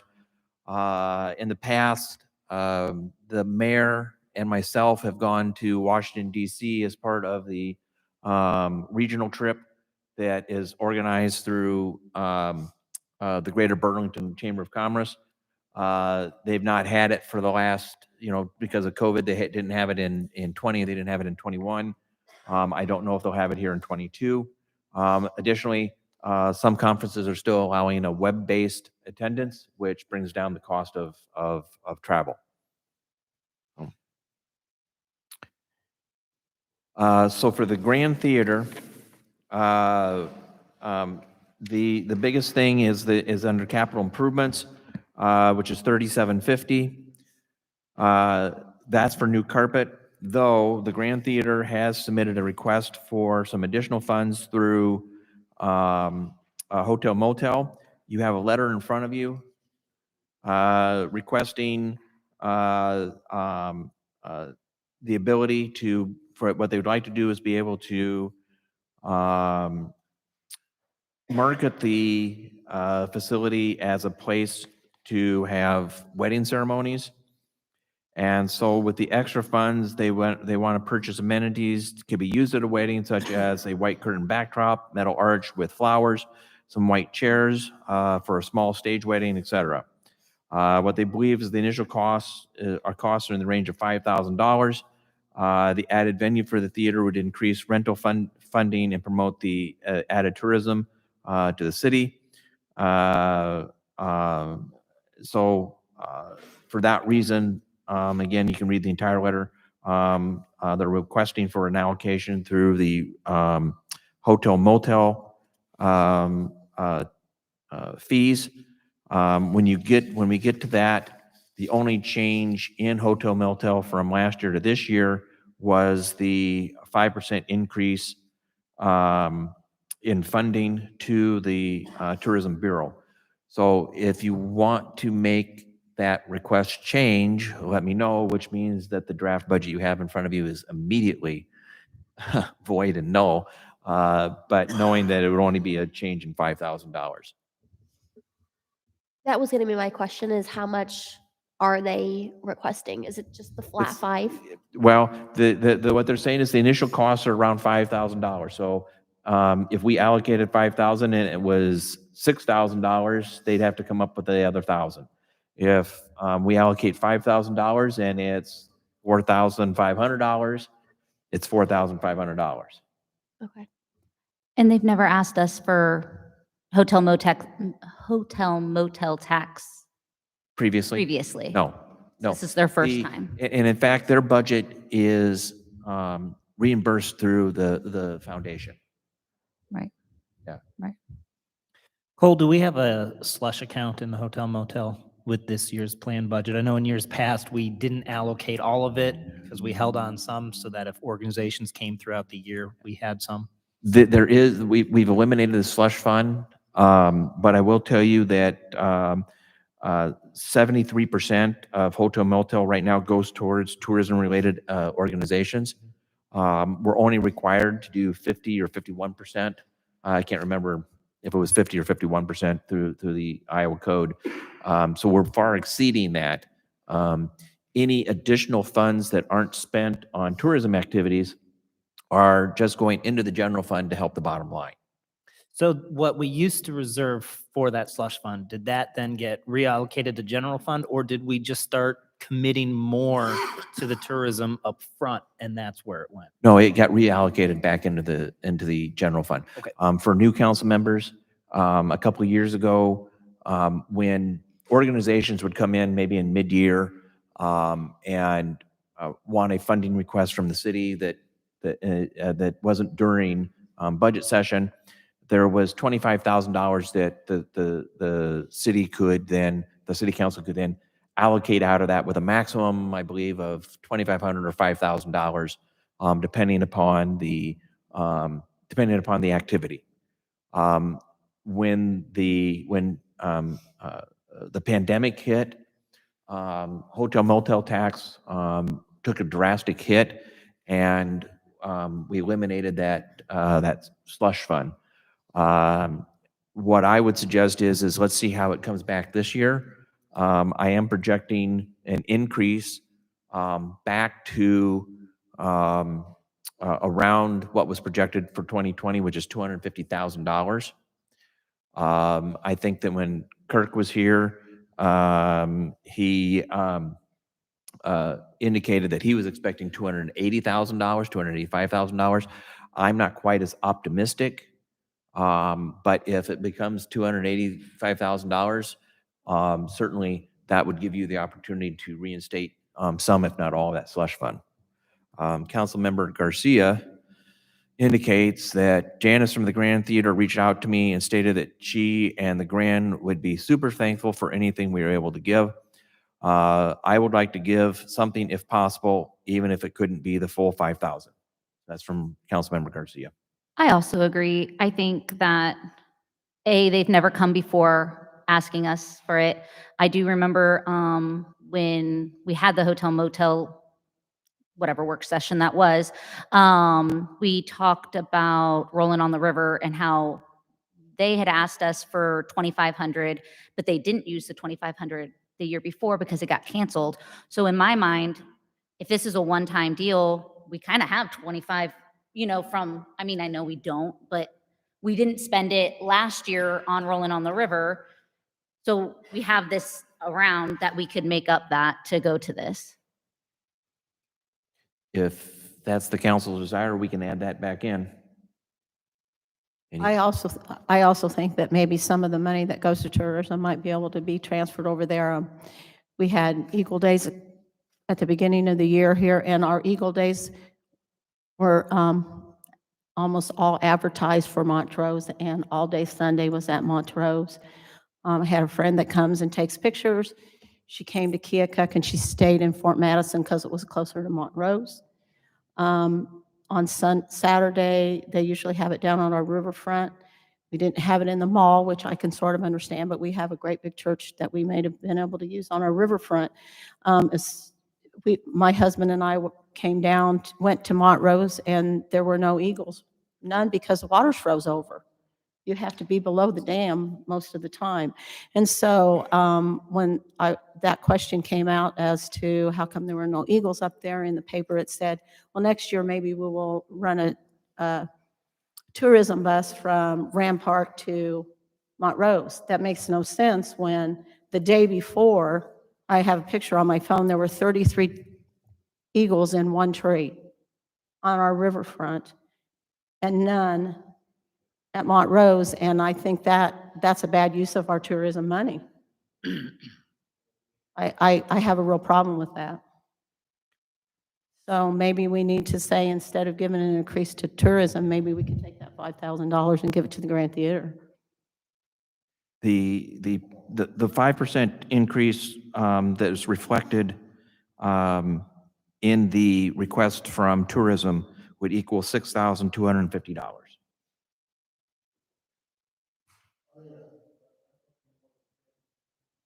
No, 5%. 5%. I think it's great.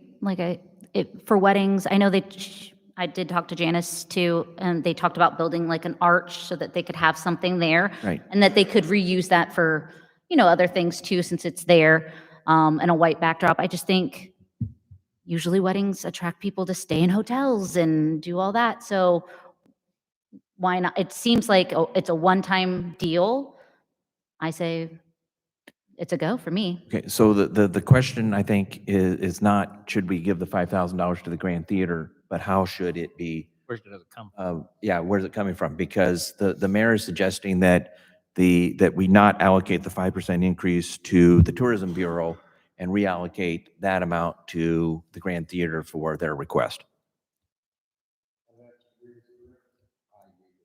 I agree too. And you said the 5% is about $6,000 and they only asked for 5. So I guess technically tourism's getting like a 1%, maybe? Which I'm cool with. It's better than 0 and better than any increase, but So if that's the sentiment of the council, what you would see is line item 001-490-6481 be reduced to 126,250.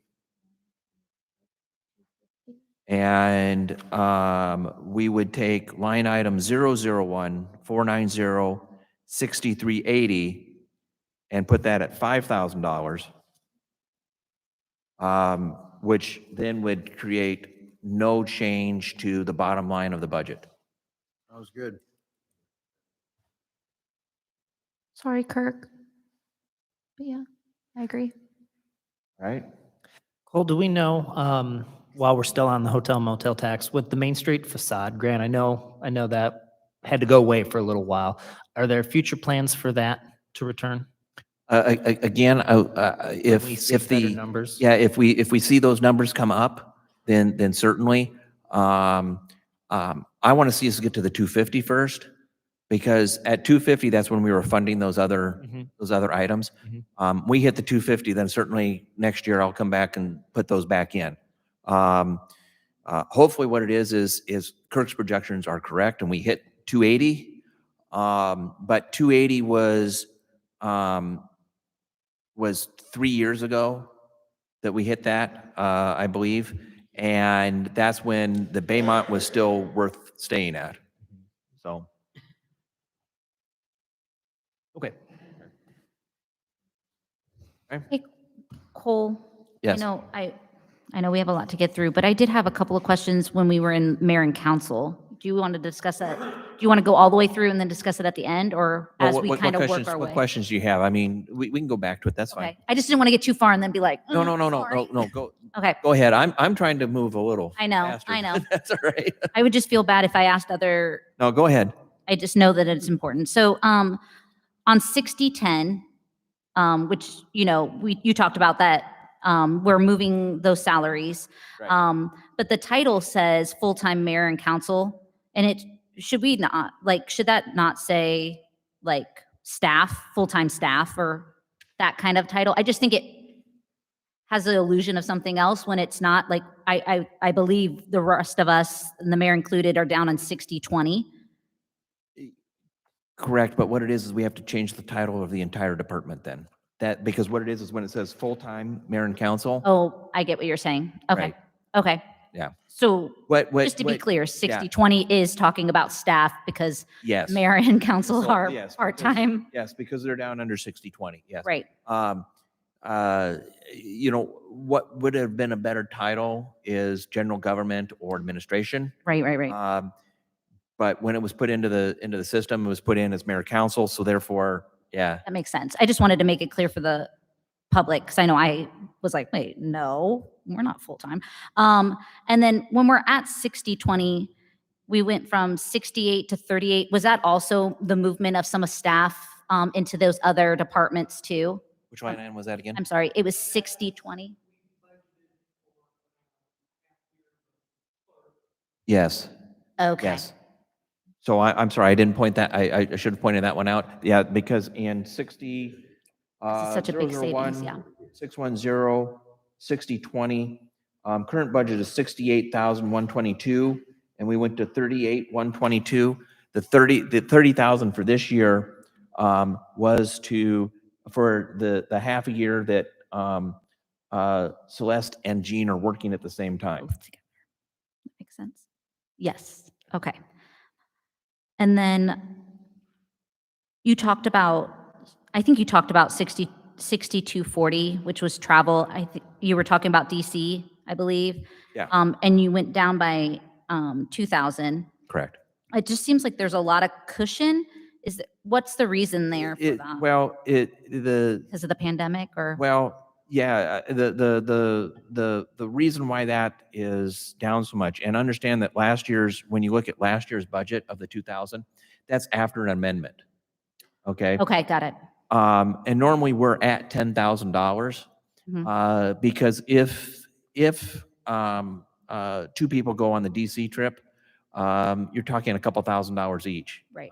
And that's even with the ability to share rooms. Unfortunately, they don't reserve blocks of rooms that are on the outskirts of DC. They secure them in downtown DC, and it's expensive. So, Yeah. even if you use a government rate or ARP, AARP or whatever Yeah. else. So. The 6506, it says office, mayor, council, and then it just says Right. CL. I can't really see past that. I just noticed, again, there seems to be a lot of cushion. I know we went down 500 from current year to new year, which is great, but again, what exactly is that line item? Those are our office supplies. Office supplies. Okay. Yes. And yeah, there's a little cushion in there. Depends on prices and usage. Yes, it has been running less than that 7,500, but in previous years it's been closer to that. Okay.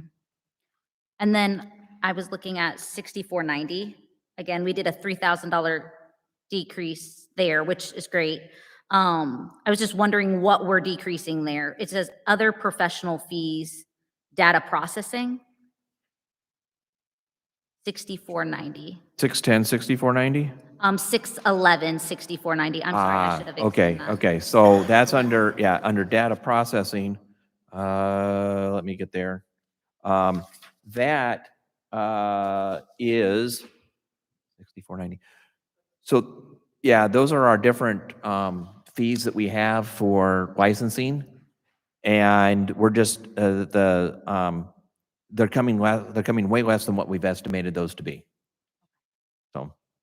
So hopefully we can well, it looks like 2 years ago we spent about $5,000, so it's like a good spot right Correct. now. Yeah. Okay, that's great.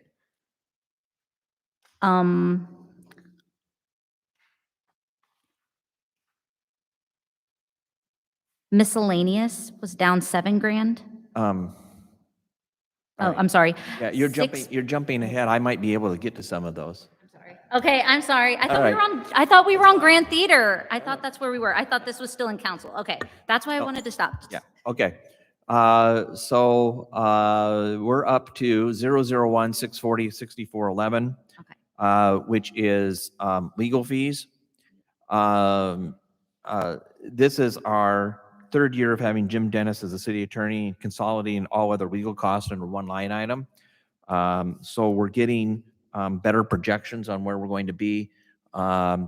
Jim is on a retainer, which we can calculate month to month. What it is if there's some of his fees based upon certain work that he has to do is at an hourly rate, plus anytime we contact Winch Dallas or Allers and Cooney for specific items that are specialized, they all come out of those fees there. And that's why they can sometimes fluctuate, but we're trying to get a better idea of where they're at as each year goes along. Okay. Under municipal building, you can see that we're kind of all over the place. And that's because moving into the new building, we're trying to, get an idea of what utility costs are going to be, maintenance costs. You can see, of course, a lot of maintenance costs are way down. There is some monies in this year's budget that we want to spend because there's some curb work out here in the entrances that we want to get the curb that's kind of crumbling a little bit replaced so that we can make it look a little better and fix that. But otherwise, again, these are true estimates based upon what we had from other facilities, and we're hoping we hit the mark. Okay. So then general insurance, There is a projected increase on that, and we're expecting a significant increase. This came from, hang on just a second. Councilmember Garcia asked, do Jim's fees include the prosecution of new police ordinance tickets? And I believe that that is outside his retainer, so yes, that would, those would be an extra fee, but it comes from here, it comes from that line item, and I think we have sufficient cushion in there to cover any of those additional fees. Does that answer your question, I hope? She hasn't responded, so, so in general insurance, we got the estimation from Kerry on what he thought it was going to be. The increases are as ICAP continues to cover losses from the 2020 storms. So everybody's fees are going up. We hope they'll stabilize here soon and level off. What it really does affect is our tax levy, because this is something that we can levy whatever the cost is. So every time there's an increase in insurance, it just means that we're putting more on the levy. But we, you know, we want to try to hold that down as much as possible. So we're hoping that at some point it will level out. When you get to public TV, the expenses are just for the camera operator and supplies. That $3,500 is a contract through Radio Keokuk. They are supplying the they're supplying the part-time person to come in and run the camera during regular meetings. If you go back and watch any of the budget meetings, it's that camera up there that's just static because we're not wanting to pay additional hours for him to come in for these meetings. Under economic, okay, so now, any questions for the general fund, which is 001? Yeah. Okay. Okay, so 6506380 miscellaneous municipal building. We went down $7,000, which I think is great. Could you explain why we were increased last year? I assume that's for the new build, like because we moved. in Okay, here. so which line item again? What last four numbers? 65, oh, it's last four? Yeah. 6380. 6380. So miscellaneous. Mhm. Yeah, you know, in moving over, we didn't know what some of those expenses were going to be. So yes, that is where the reduction is. The reduction. Okay. And then I noticed in 6416, rent, land, and build, there's a blank there in new budget. Could you? That was the rent over at 601 Main. 601 Main, okay. Yep. And the 7,700 you see there will be adjusted under RIA estimates because that is the total for the year. Where you see under current expended Yeah. year to date, right? So, yeah, we put 15,000 in there because we didn't, you know, we didn't know how long we were going to be there, but we knew it wasn't going to be the full year. Awesome. So that'll go back to the general Yes. fund too. And then 6504, like Yep. we did a $15,000 decrease, which is great. Minor Again, equipment, yeah, so again, moving in, yeah, wondering if there was some minor equipment that needed to be purchased. okay, Right? You see that the $2,700 there? Yeah. You know, so that might have been coffee makers, microwaves that we needed for here, or any other little minor equipment once we moved in. Right. So again, we're able to reduce that way down, and I believe that what you're going to see is that under re-estimates, that's going to be brought down to $5,000 as well. so that last year's budget of $82,000, I assume is related towards the fire and all the costs that Yes, want them to be aware. that $82,000 includes contents. Okay, includes the what we received from the insurance company for contents. Okay, and we've hit our max on that. Yeah. I was happy to see that for the general fund, since that's we're at the end of that, right?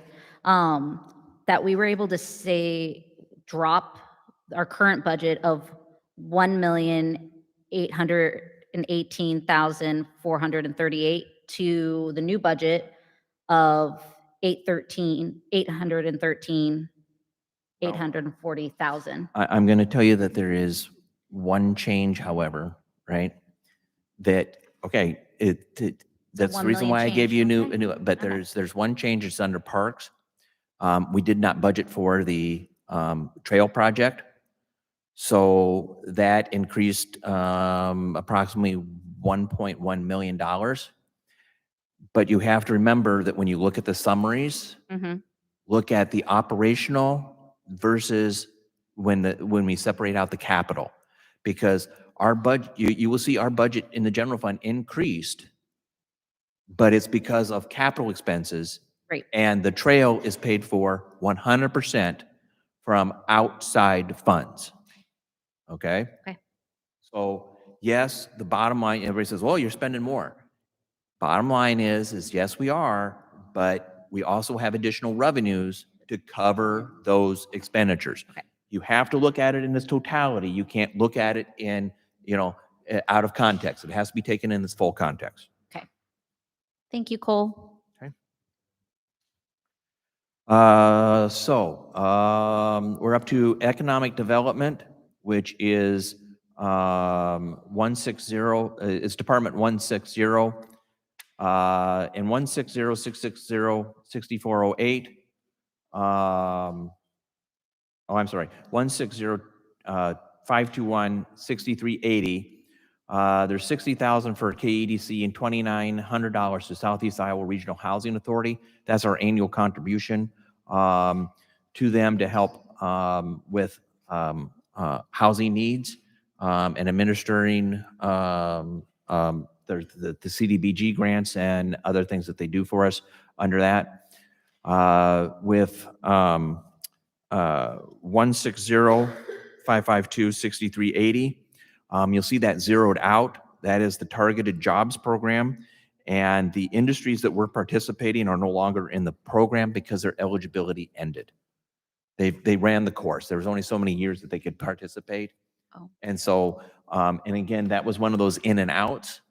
So when they were participating, whatever we expended came in. Actually, it would come in first and then we would expend it. So, and then 530-6413 payment to other agencies.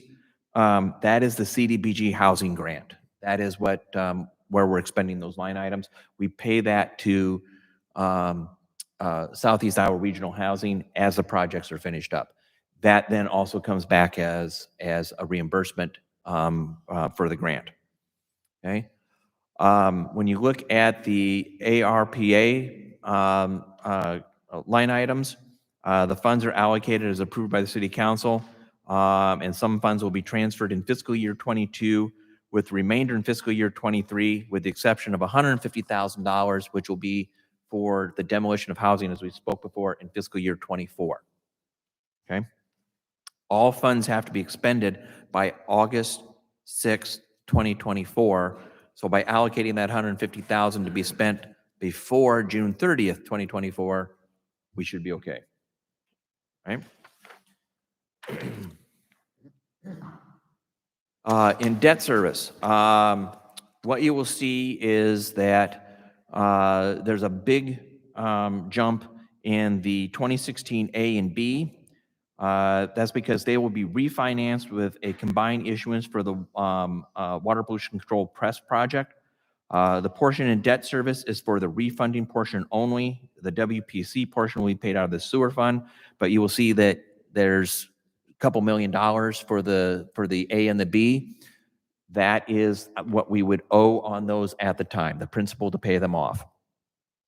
What you're going to see then added is 2 line items for the 22 refunding, and that would be 6801 and 6851. They may not be in your budget right now, but they're in the new packet, okay, because it's one of those additions. So you'll see the principal and the interest on those and the debt service levy has been adjusted accordingly. We actually went down in our asking because of the refunding.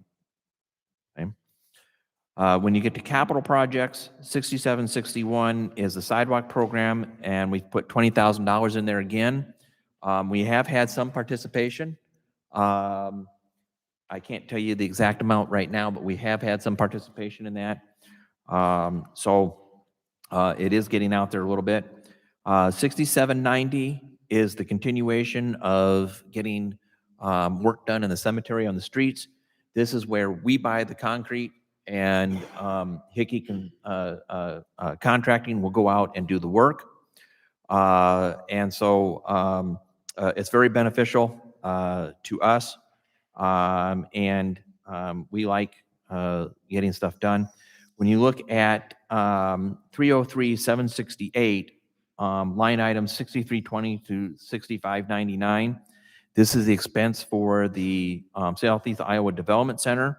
We are taking some shots in the dark here as we build up some history. We're hoping to get the electrical costs under control. There's one unit that we need to rewire a little bit that's for the labs, and we're working on getting that unit to not run as much, or relatively not run unless it's until we get people actually using the labs that need it, because it's using about 75% of our electrical billing down there. So we are working on that. We're working with the architect. We're working with a local person here who they happen to run the same system up at the school, and so he's going to come down and look at that, and so if we can get that under control. When you look at 750-6490, that's the remainder of the EPA grant that will take the project through phase two environmental. We expect the grant to be expended before October 2022. Again, I'm estimating based upon what I think they'll spend in this year, in this fiscal year, and up to the next fiscal year. So I'm hoping that I'm getting that right. We may have to make some adjustments on that. Okay. So there are some significant changes that you will find in the packet that I gave you. After the library made their presentation, we adjusted for one less employee, so they now have a new total of $591,621 versus current budget of $618,602. Okay. So the library's current budget is $618,602, and it is now $591,621. We went back and adjusted for the removal of the one employee. We did give the library, they'd already made $20,000 in cuts. The actual savings of permanent cuts, those, because the benefits we can always levy for. So I have to look at just the salary. Well, that salary was almost $27,000. I gave the library director the choice of if she wanted to put some money back in. My suggestion would put the $20,000 that she originally cut back in, so that she has $27,000 in savings, and that the agreed upon next year they would have additional. Well, they only don't have to do 13, because then that would equal their 40.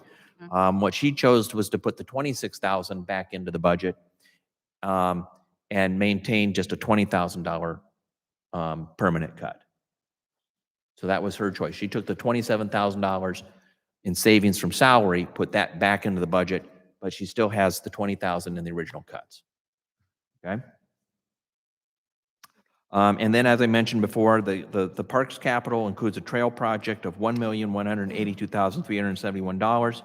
So the Parks new total is $1,610,237. Okay. So again, that is in the packet that I gave you tonight. Right? Any additional questions on expenditures before I go to revenues. Okay. All right, so when we get to revenues, let's see here. All right. When we get to revenues under the general fund for property tax, the 810 levy has a 0.4% increase. From the general fund committee discussions, we had projected a 0.5% increase, so we were darn close. But that is what you should expect each year of no more than around 0.5%. There is a total property tax increase of 7%, but that increase is due to the liability insurance levy going up because we don't have a limit on that. The 810 is the max we can do for just any general fund expenditure. 9504060 utility tax replacement. This is based upon a state formula using our property tax asking. So I go into the state form, I put in what we want for property tax based upon the gas and electric utilities, property valuations being included. The worksheet does a quick calculation and says, no, this is what you're going to get for property tax. The rest we're going to send you through state aid.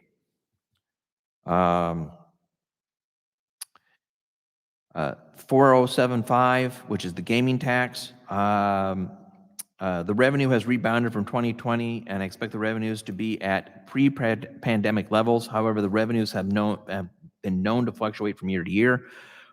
We were getting over, when I first got here, we were getting over 400,000, and then it dipped down to about 375. I think next year it dipped down a little more, and then it bounced back up to 380. I'm projecting that probably before the end of the year, we'll be at that 400,000. I am putting 400,000 in there for next year, thinking that this might be one of the few releases that people have, and they continue to go to the casino.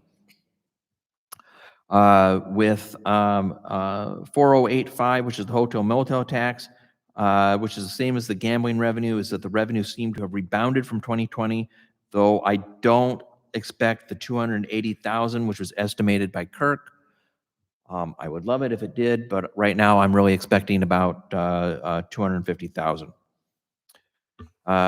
In 4160, this is franchise fees. That line item now includes gas and electric franchise fees as well as cable. So you see the big jump there from previous years. That was just where we put the cable franchise fees. But now that we're receiving gas and electric, that's where it'll be receipted. We have not received our first distribution that comes quarterly. So the first time we'll see this is in after March. Okay. For 280, 4311, other leases at the airport. With the change in management, the city receives all the rental fees from hangars. The airport commission and the manager have worked hard to rework the leases that are reasonable yet competitive with other facilities. They did go up on a lot of the leases. I can tell you that a lot of people were getting pretty cheap rent out there. They also did some other things because there's a couple of the hangars that also have electricity to them that the renters were not being charged for. They're now being charged for that electricity, especially since that electricity was not necessarily to plug in a airplane to keep it warm, but to plug in a refrigerator to keep other things cool. So there has been some change out there, and they have worked very hard to get their revenues up. So 2080, 4311, the FAA grants. These are the infrastructure bill funds of $159,000. The Airport Commission is designating those funds for repairs and renovation to the terminal building. So under expenditures for the airport for their capital projects, you see an equal amount going out. We are working with the Airport Commission to urge them that they need to address the needs at the terminal building first and then work on the wants. There's a lot of cosmetic work that they want done, but we want to make sure that the roof is okay. We want to make sure that other things that are necessary are taken care of first. Now, these are 3 changes in revenues that relate to the trail. In 001-950-4400, you'll see a change of federal grants of $347,534. In 950-4440 state grants, you'll see an amount now of $593,595, and that again is for the trail. And then when you get to 424-4705, you see an amount of $200,000, and that is the $100,000 from the Wellmark grant and the $100,000 from the Parks Foundation that was donated to them specifically for the trail. Okay. As moving on, 950-4464, this is the property tax backfill that is slowly being eliminated by the state. This year, they gave us a nice little worksheet that allows us to put in our property tax levies. It then calculates what, based upon a formula, what they will then, they will send back to us. So that, I believe, is a fairly accurate amount. In other years, we've had to take a guess on whether or not they're going to fully fund us or not. In 150-4500, this line item now includes the fire service fees. We have experienced some problems with collections due to needing to refine our billing procedures. We've been sending the companies letters, and they've kind of been ignored. So we send them a statement with it that has gotten their attention, especially when we don't hear from them for 30 days, and we send a statement that says past due, and we started to get some money in. Moving to road use tax. No, I'm sorry, we're not in road use tax. We're still at general fund, but it's 110-4770. There was a delay in implementing the system for filing violations under city code to capture more of the fines. So we still, in this year, you're going to see a re-estimate down. And we're hoping that in next year, we get that fully refined, that we will be able to see the additional revenue from those city fines. In 001-280-4751, that is the airport fuel sales. We now run the system with the installation of self-serve pumps and competitive pricing. Fuel sales have exceeded expectations. When Raymond was here, he talked about that, and having the self-service is really beneficial. And he tries to stay competitive, especially on the avgas, but on the Jet A, he tends to charge a little more, just simply because he can be a little more greedy with trying to get that on that gas.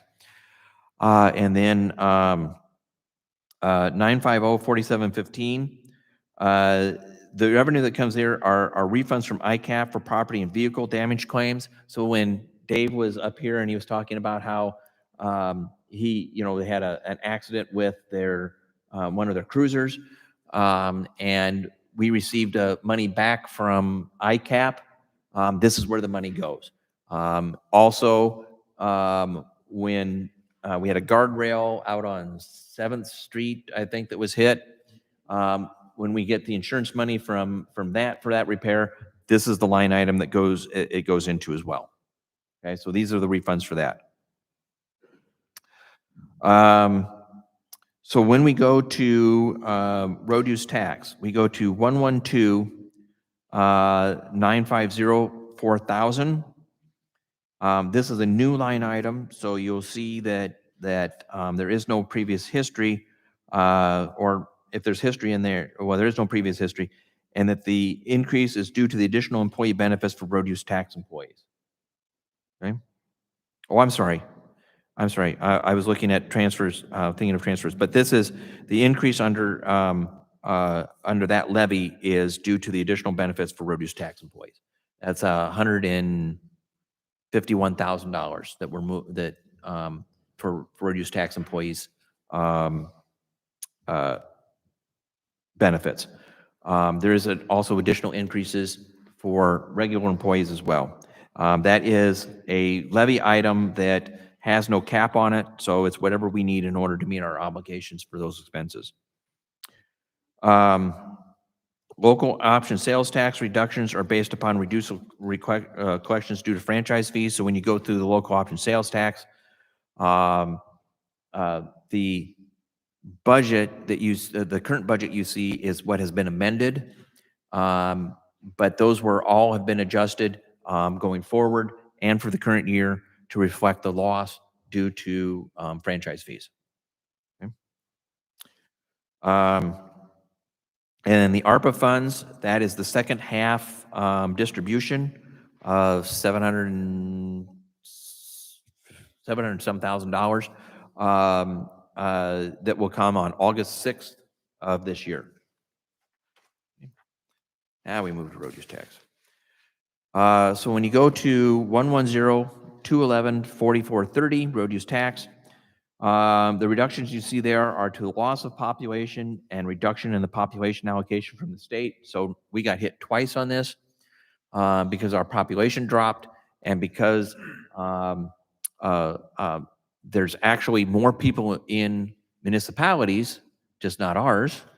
And so the pool is actually diminished a little bit. And so they had to reduce the population allocation so that the cities that did gain could see the increase. 530-4715. These are those refunds for the housing and urban renewal. This is the CDBG projects return from regional planning and the grant.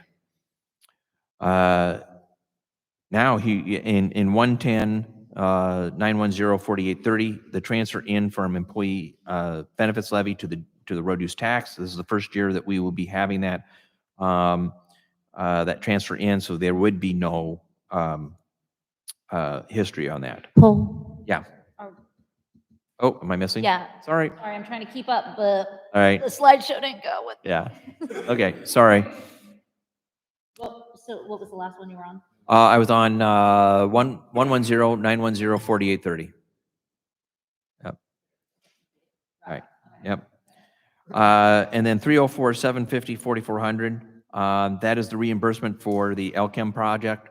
So the 140 that I talked about in expenses, this is the grant money that should come in to cover that as well. 815-4501, which is our class 2 sewer fees.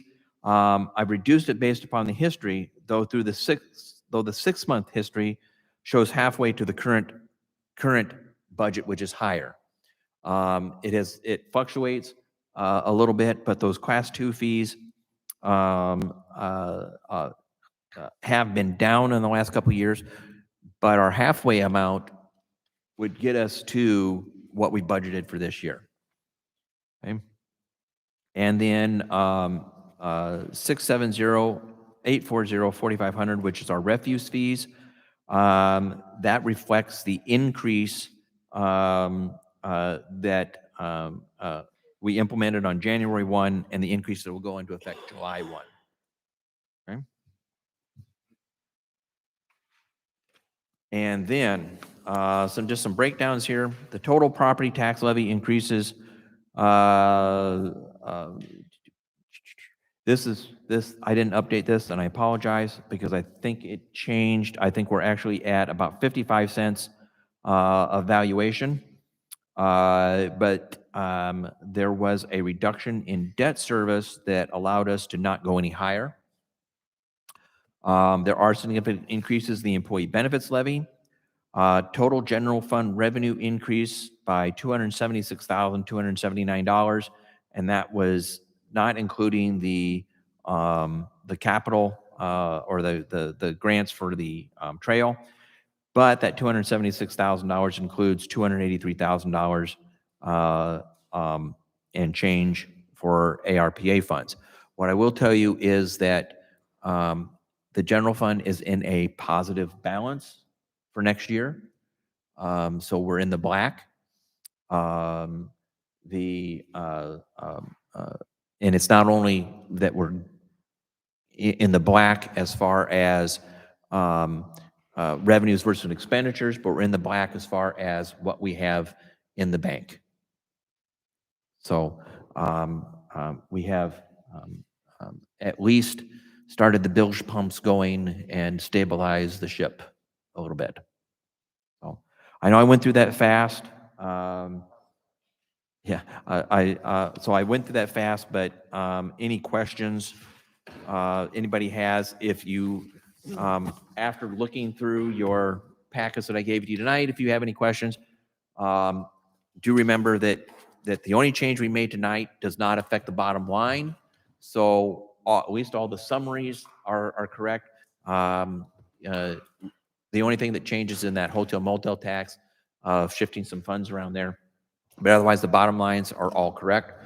So take a look at those. I did include some graphs, which I didn't put up this time, even though I know Councilmember Marsden really wanted to see some graphs up on the.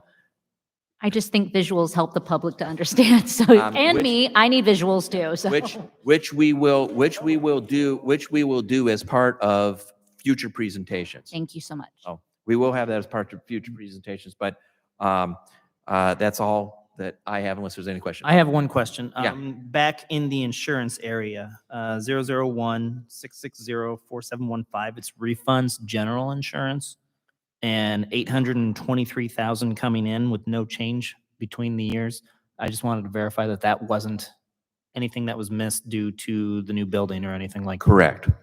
Correct. That was what we expected to get back from the insurance company for this building. Well, then why would we expect to get it again in next fiscal year? Shouldn't we have changed it to 0 then? Hang on a second. I got to get to my revenues here.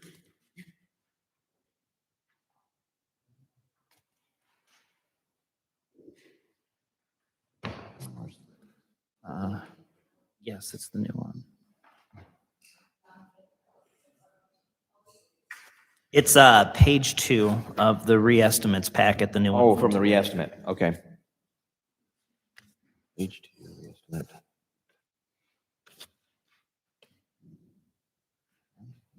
Okay, and line item again. 001-660-4715. About 2/3 the way down page 2. Okay.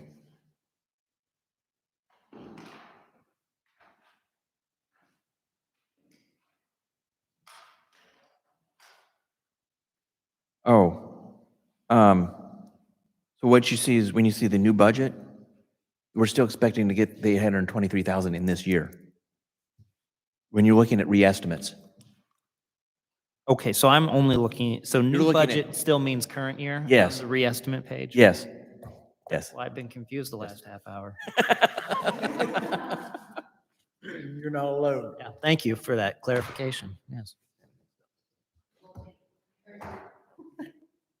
So any other questions? Again, I know I went fast, but we're out here an hour earlier than last time. Thank you. So, all right.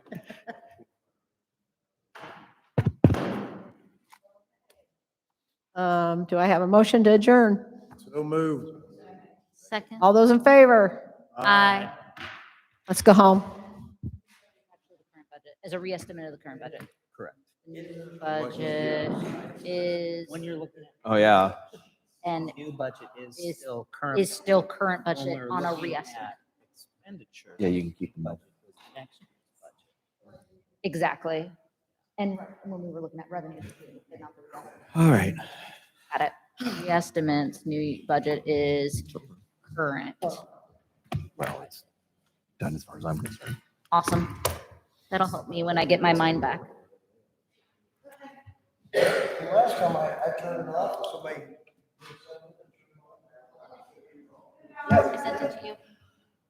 Well, I sent to the city. I don't know Yeah, if you saw yeah, it. I thought yeah. it was cool that they like made a Facebook post on it. So this person came down to Mountain View Shop. My kids go there all the time, and they did a tour, and they make fun different free This rides.